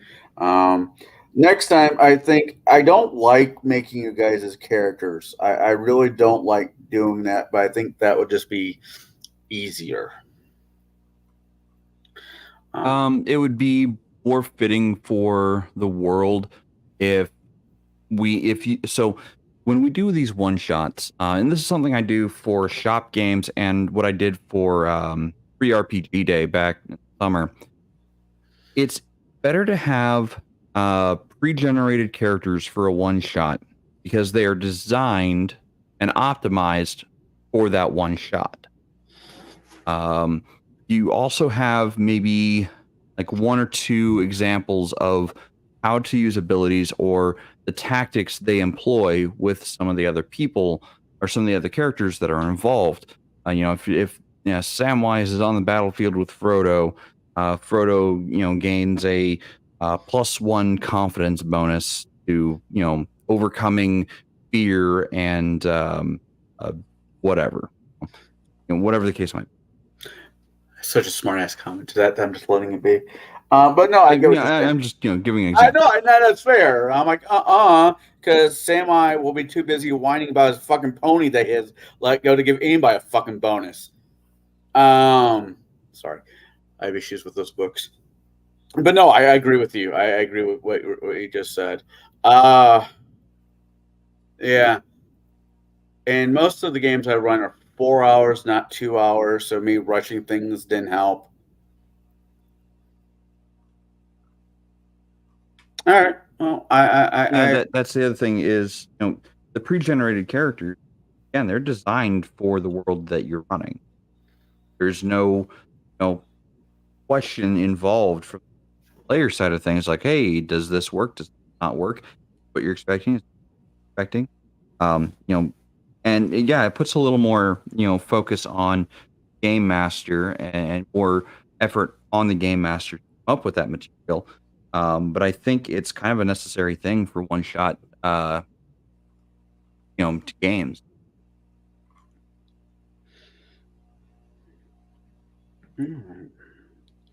Well, I thank you guys in the panel for the shellacking that I have received.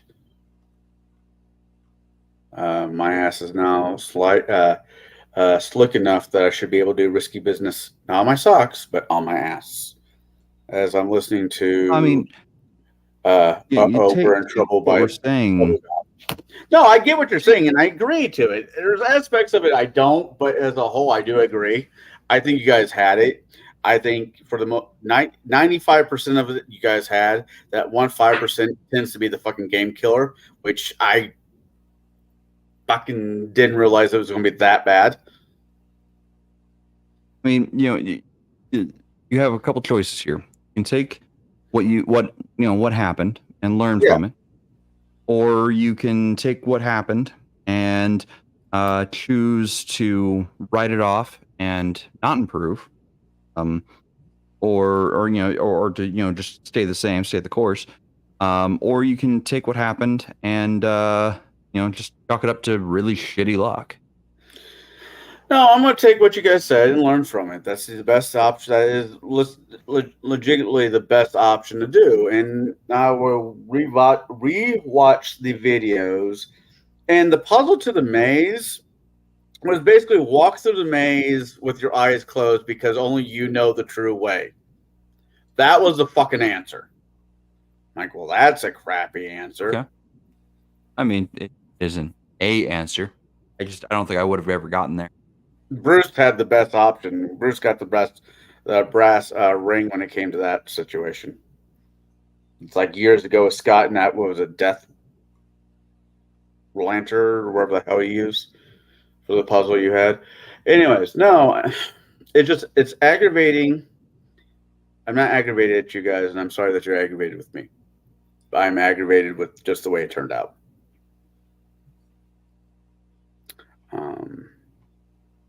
So yeah. Anybody got anything else to say?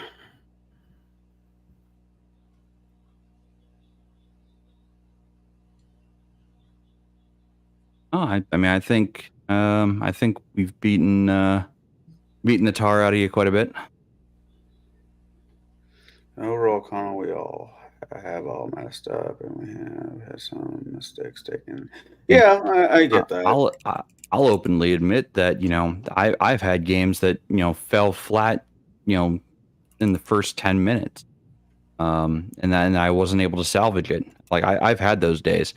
They're not great. They you feel like crap, but they do happen. And I learned from my mistakes. I guess I should address the one comment you said, Bruce, about me in the shop. Is most of the people I have outside the kids, because the kids are just kind of like me, just fucking happy to be there. Which I hope they never lose. I really, really hope they never lose. They're just happy to be there. I think that's the best part of being gamers. Just really happy to hang out with his friends and happy to be there. But I beat the ever living fuck out of my player. I make them go through their resources. I make them go through their spells. I make them walk from the table with sore bleeding asses, and they keep coming back every week. You should have told me I was making a shit character and that it was terrible. You should have told me that what I spelled out in our private chat was a terrible concept for what we were going to be doing that day. I didn't see how it didn't work. You were a trip master. I didn't understand how it would work. And I got to do it once, and I had to discard one guy. Then I got beaten senseless, and then hit with Gallic gun. So, no more Gallic gun. I no more Frieza death ray. I don't disagree with that. I got to do 2 whole things, then I got to do 1 bit of damage, and then I got fucking shellacked. Here's the thing as I'm thinking about this is why I loved the concept of your character, because I'm fucking trying to do it in fucking Bruce's campaign with whips. And I'm like, if fucking Kai can make it work, I can piggyback off of his and make it work in Bruce's. So I love the concept of your character. I didn't realize that the Gatling gun, or the garlic gun, or whatever, the death ray freeze bomb or fuck off, was going to wreck the party. I thought you guys had it. Looks like you've got a super cat there, Bruce. So, as I said, it's a stupid game. I love you all. This is not worth friendships being mad over a dumb game. 35 hit points. I know. 35. You know how many times Bruce has eaten me in his campaign? 5, and then we got damage. I'm sorry. Mathematical calculations that say how much HP do you all have left? Little bit, very little bit. Bruce had his insides and his asshole torn out several times and was barely holding himself together. You know what? I should do an attack that does 35 points of damage on average to the guy with 3. That's fair. That's a good idea. You know what? Maybe the alchemist who's been punched a few times, he can take a 35-point hit, right? And maybe the bard who's hurting and popping his only potion, he can take a 35-point hit, right? Remember, I took several AOE splashes with the words. I can remember the words quite well. You had the best chance of making the save. I'm not a rogue. I don't have evasion. Please stop dropping it. Please stop dropping artillery on me. I don't have the ability to ignore it. If I was playing a rogue, please, all day long. But I wasn't. So I was being splattered all over. You know what? Maybe the rogue who's gotten and the bard who's got nothing, I should hit him with all the damage. And on top of everybody else who is getting hit. This sounds like the optimal time to hit party wipe. Boop. Yeah, perfect. With no warning, no anticipation. Yeah, fuck you. You're right. I agree with what you're saying. And I'm not being argumentative. That's why I should hit the auto win button.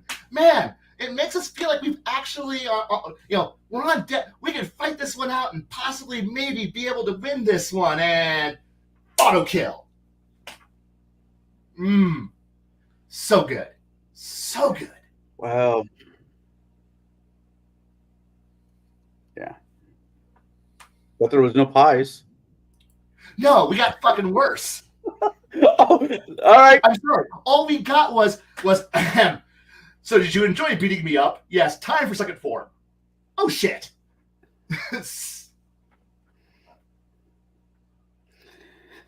Oh no.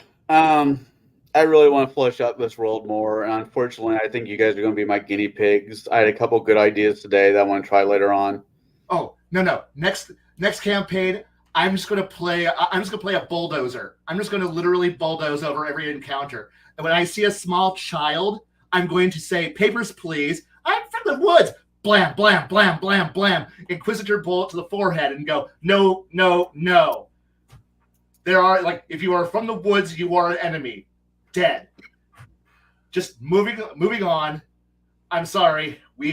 I have guards who will drag you off to be shot for being stupid. Boom. She had a breath weapon, Baron. It's just I should have used it. The rest. Your world is populated by monsters and bad things. We go beyond the walls of any city. It is terrible, evil things. We're going to go out like we're fucking Castlevania, or it's going to be fucking Evil Land, and we're going to. Hi there, everybody. You are currently in a wilderness setting full of monsters. Where are your parents and/or guardians and/or escorts? I was sent out to the woods. Blam. Sneak attack damage. You're unaware. Bullet to the forehead. Take all the damage. Execution style. I will talk to you for 18 seconds so I can get the maximum auto death assassination kill. Coup de grace to the forehead. Blam. Moving on. You need to go. No, we will call in artillery and burn the forest. We will establish a 13-mile corridor around the settlement where no life is allowed to grow. If you live beyond the 13-mile line, you're on your own. That's where the fairies live. And we go out in military strength. not a squad of weirdos on leave. No, we are calling up the National Guard and going out there as a unit, and we're going to murder. But I'm folklore. Blam, blam, blam, blam, blam. Quick, brother Bob, get the heavy flamer. Burp, burp.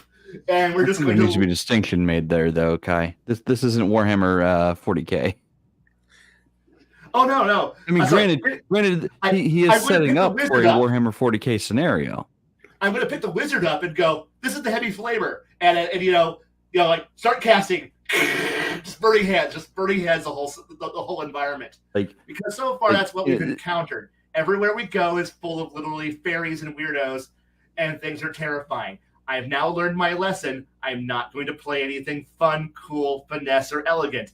I'm going to play Brother Heavy Bolter, and I'm going to walk out there and just start laying down. I laid down suppression fire on everything, or I'm going to play a Commissar who shoots everybody. I play an Inquisitor who shoots everybody, and move on with my life.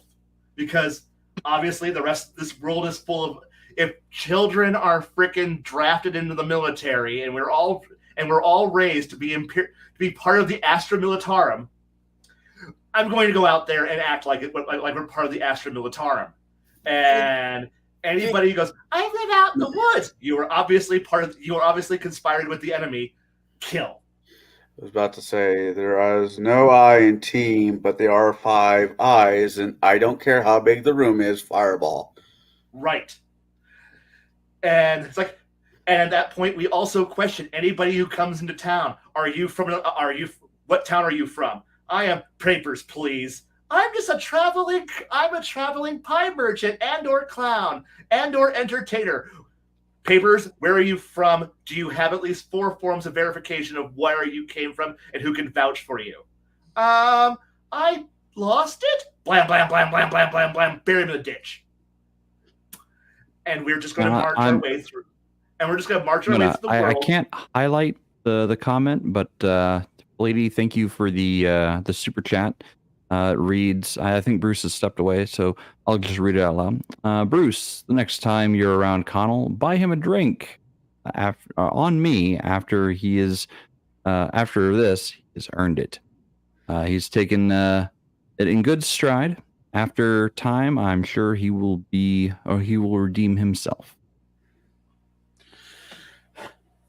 Thank you, lady, for the super chat.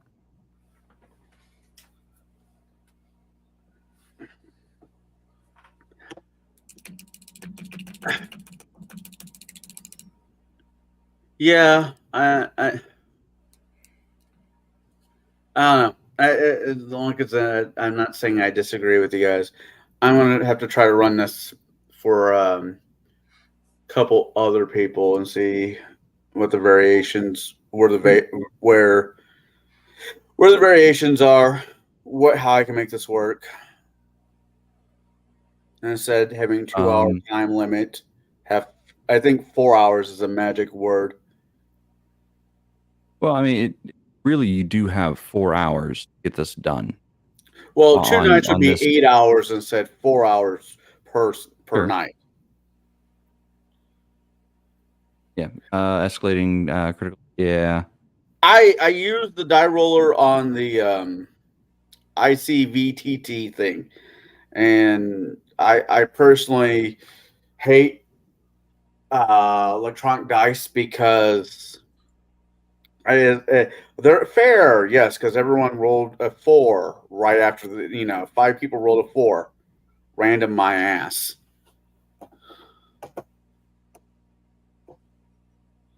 So every digital dice roller on any system, they're always trash. I know.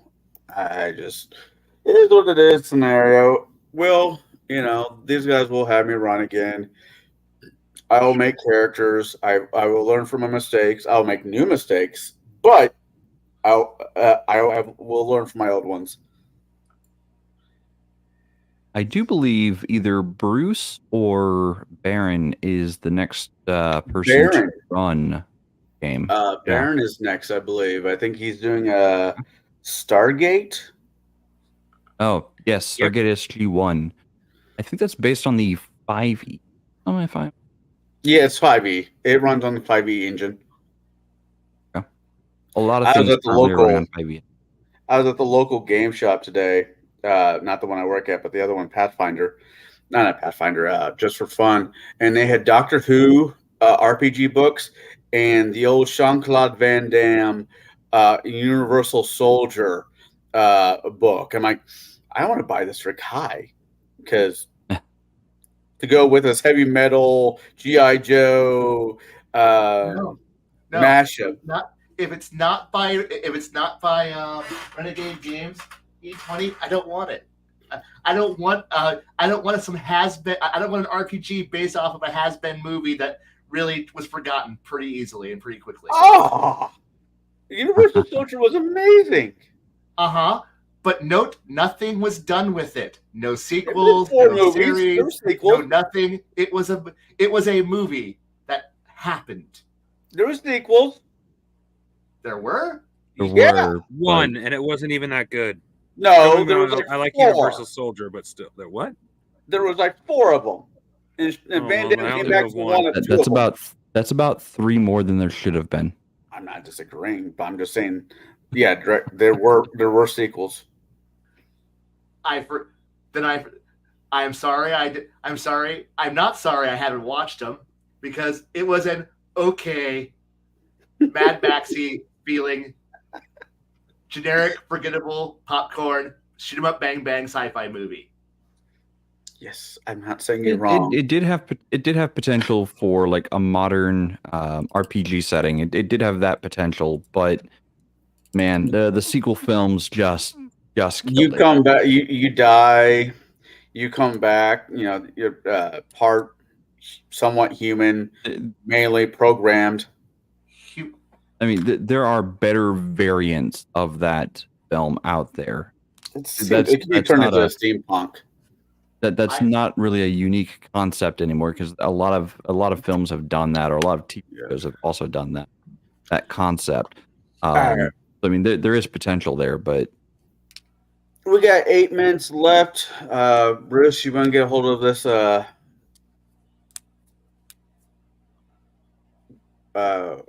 wagon of what the fuck was I drinking?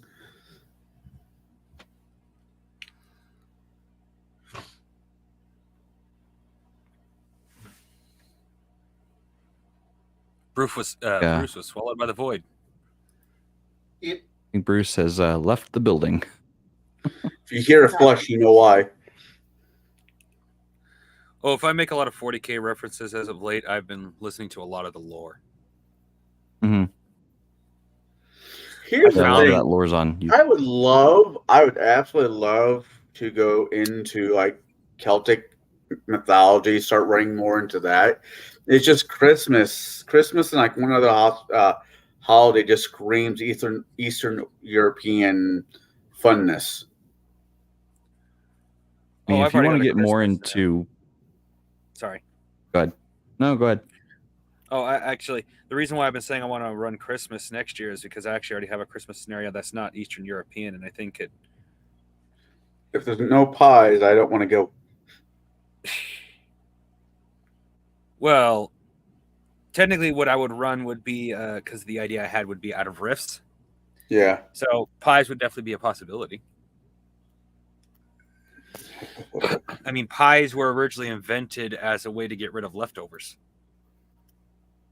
Yes, and pizza's a pie. I dare you to argue with me. Well, the original pizza technically is a pie. What we American eat, I don't know if that could be considered a pie. It's still pie. By definition, it's still a pie. It's a crust with filling. Okay, fair. Wow, Jade, how many times can you say 40K in one keystroke? Well, at least once on every channel that's currently streaming this. So you see YouTube out there, you guys only see the chat that appears on whatever show or whatever channel that you're watching from. We see all channels at once. So when we post something in a comment section from StreamYard, it posts it to every channel and it shows up all here. So I might look like I'm posting 4 times, but I'm only posting once to each channel. Does anybody have any fun New Year's plans? I'll start with you, Jed. So New Year's, there is a board game event happening near where I live. It is happening actually in Peoria Heights, and we're gonna have board games till 11:45 in the evening, where everybody can then disperse, go home, and celebrate the ringing in of the new year, in the safety of their own home. We want to be done, early enough that they don't have to put up with drunk drivers.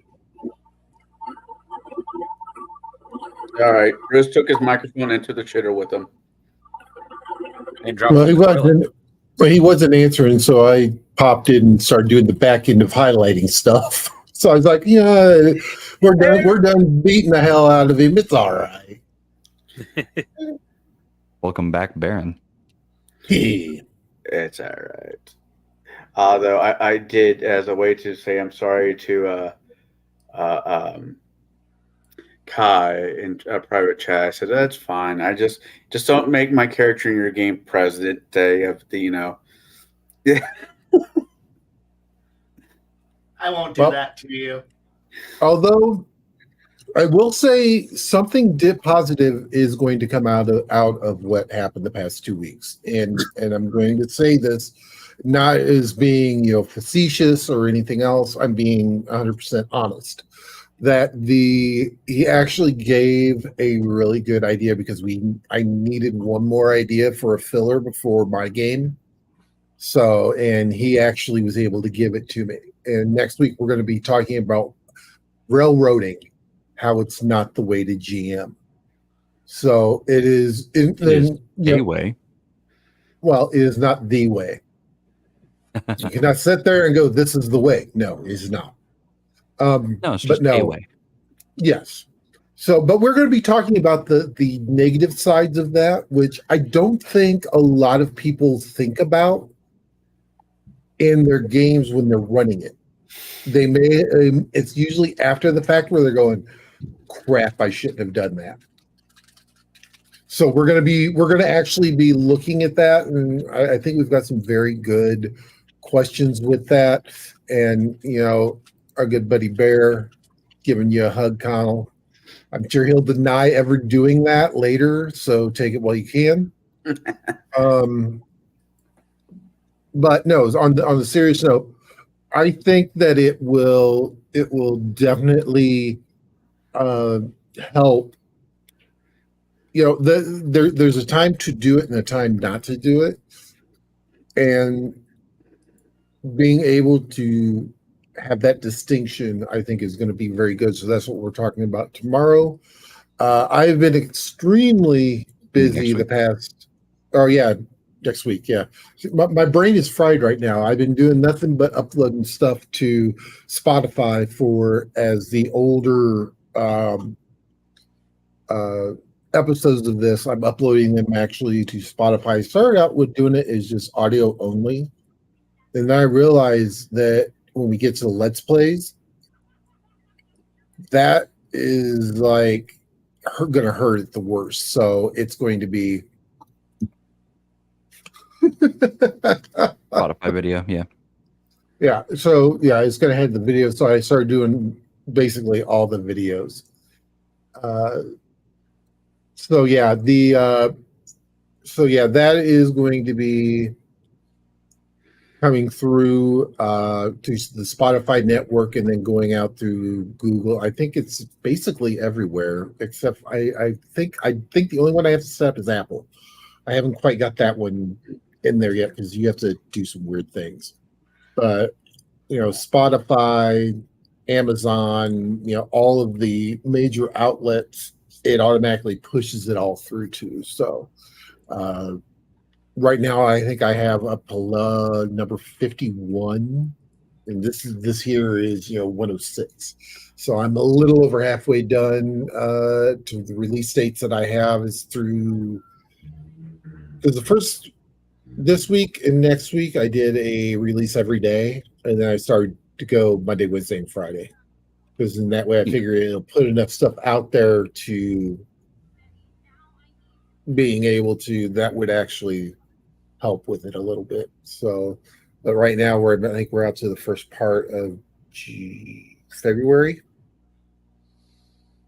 So with me doing it, 3 episodes a week through, that means we should be caught up hopefully by mid-year. That's not a And bad I'll rate. go do it once a week. Yeah. Well, it's something I've been meaning to do, and then I just haven't gotten to do it. So yeah. Okay. CG, what do you got coming up this week? This week, just this technically, and it's not coming up because I won't be releasing a video till next week, thanks to the every other week schedule. But man, I have mad respect for people who make weekly videos. I found that to be just so exhausting. There's people that do daily videos. Oh or yeah, 2 or 3 a day videos. yeah. Fair. Yeah, stabs. Well, just simple live streams isn't what I'm talking about, because live streams are easy as heck.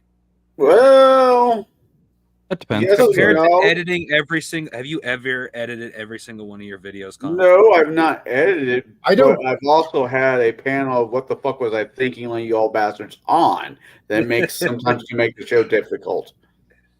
Well, here's the thing: this is done the radio way stuff. I do it. This is the way I do it.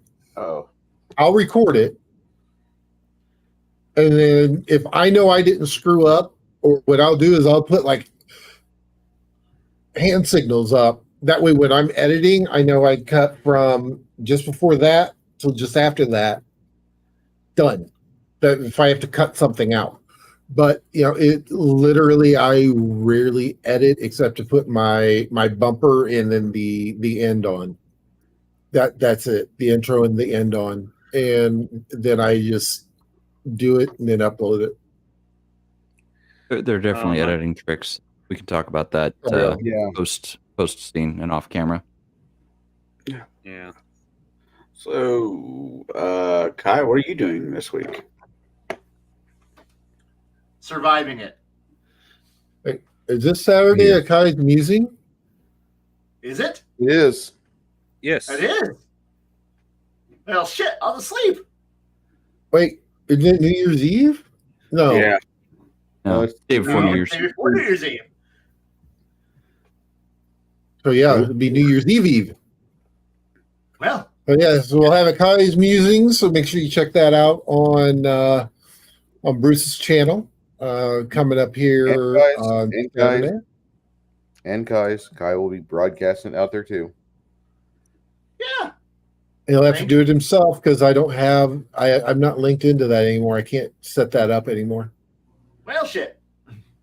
I'm sure it'll be fixed. All I'm not right. worried about it. What about you, Bruce? We have a special. We have a very special game on Saturday, and in fact, a very special episode where the party gets back to the town of Ream, and all is not what it seems. While they are trying to contact a party friend, a friend of the party, they will be bumping into other things like small signs the world could end. All that and more on Saturday's game. That starts at about 12:30 in the afternoon at Central Standard Time. After about maybe 8:30 to 9:30, we'll be doing another stream of me and Kai discussing everything. Wouldn't be this time because I know some people are busy this time of year, but if Jade ever wants to discuss game mechanics and people want to follow along with that, Jade knows 3.5 really well. He knows 3.5 exceedingly well. And me and Kai are the type of people that if you want to talk about how various things can kick off or how a party could find itself completely out of its depth, that would be a good stream for that. Yeah. Bear? If I could make it, I would. I got a couple things in the hopper that are probably going to be coming out this week. I've been putting off doing the world building videos. I've been working on the scripts.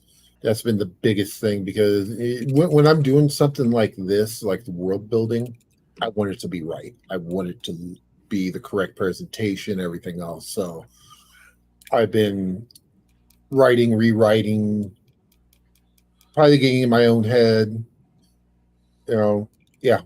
But also I have got what I'm going to be doing, which is going to be a top 10 RPGs you absolutely must experience. So I've been putting that together, getting like backgrounds, getting info about it. The way that I've got this written up, because I was working on it till like 4:00 this morning, and everything. I was trying to at least get scripting and get stuff right for it. I'm figuring it's going to be probably about a half hour, if not 45 minutes long, going through everything. So yeah, that should be fun. Sounds like fun. Sounds like a great time. After I'm done with tonight's show, I will be driving down St. Louis. I should be back hopefully on Saturday. I should most likely be back Sunday. I have no idea. But I will be off the board for the next, Thursday. So maybe 48 hours. I got some personal family stuff going on right now, and a road trip to St. Louis is just on my docket right now.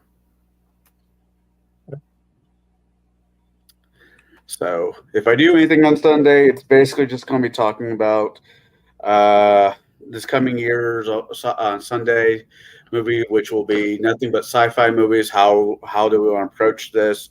Do we start off with your favorite? What was your first sci-fi movie? To which one did your parents point to? I have no idea. We'll figure it out on Sunday. Okay then. Fun. I hope everybody had a good time tonight watching this. I know I had a good time listening to everybody discuss things and just getting all the glue out of the horse. It was rather fun and vindicating, and I feel like I need to go have a shower. I'll say this, Conall, and I put it in chat, but I'm going to say it here too. We've all screwed up to the levels that everyone has put on you tonight. So the thing is the reason that we are so much harder on each other, because we've all been there and we know what that feels like, especially once it sinks in. And that's the reason it kind of fired with both barrels from everybody. And don't take anything that was said as an attack or anything else like that. It was not an attack on you. It was an attack on how the game played out. Yes, you were the facilitator. Yes, you came up with it, but it was not directed at you. It was directed on how everything, that perfect storm came about, where it was kind of that railroad TPK that was kind of seen as not being able to get out of the way. So the thing is that it comes from the heart, and don't let Kai lie to you. He still loves you. I didn't say I didn't love you. I just that also I wasn't firing with both barrels. I was firing an Auto Malera 76mm gun, automatic, which has a 96 round drum, and it fires till it runs out or the gun falls apart.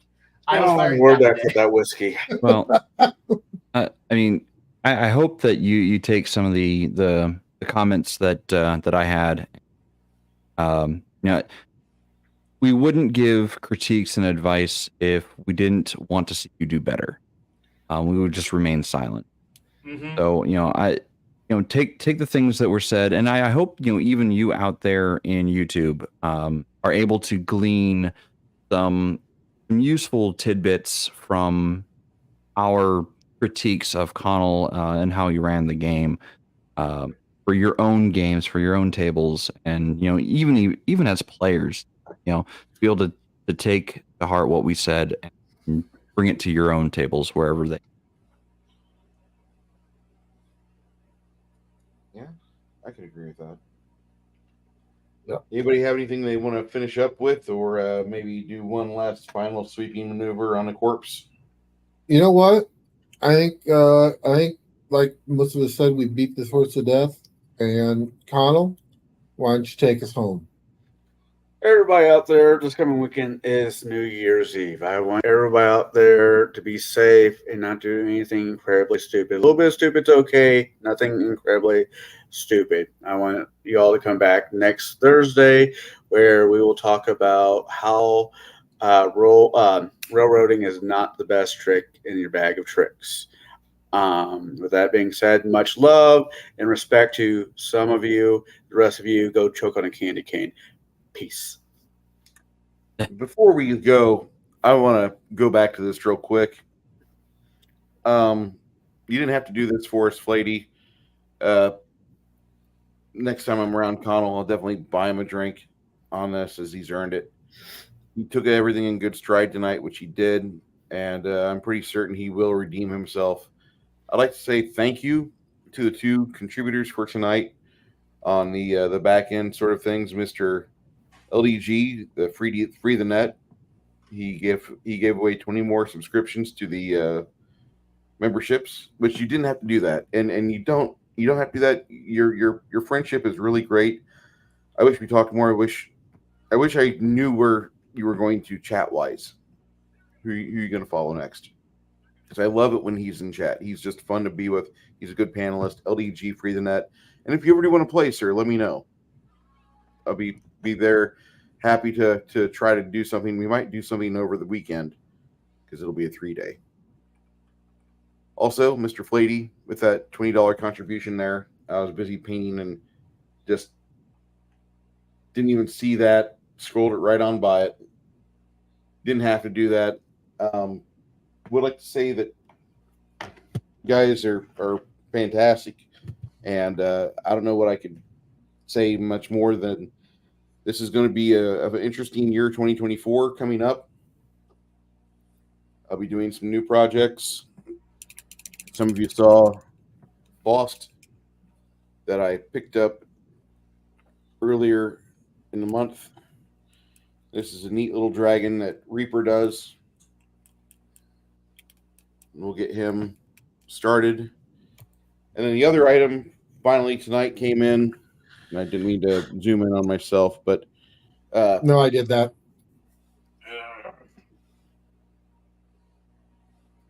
I haven't done the unboxing yet. We'll have to set up a time over the weekend, but I got it. Tablebreak. Yeah, I got to get a dragon for next year.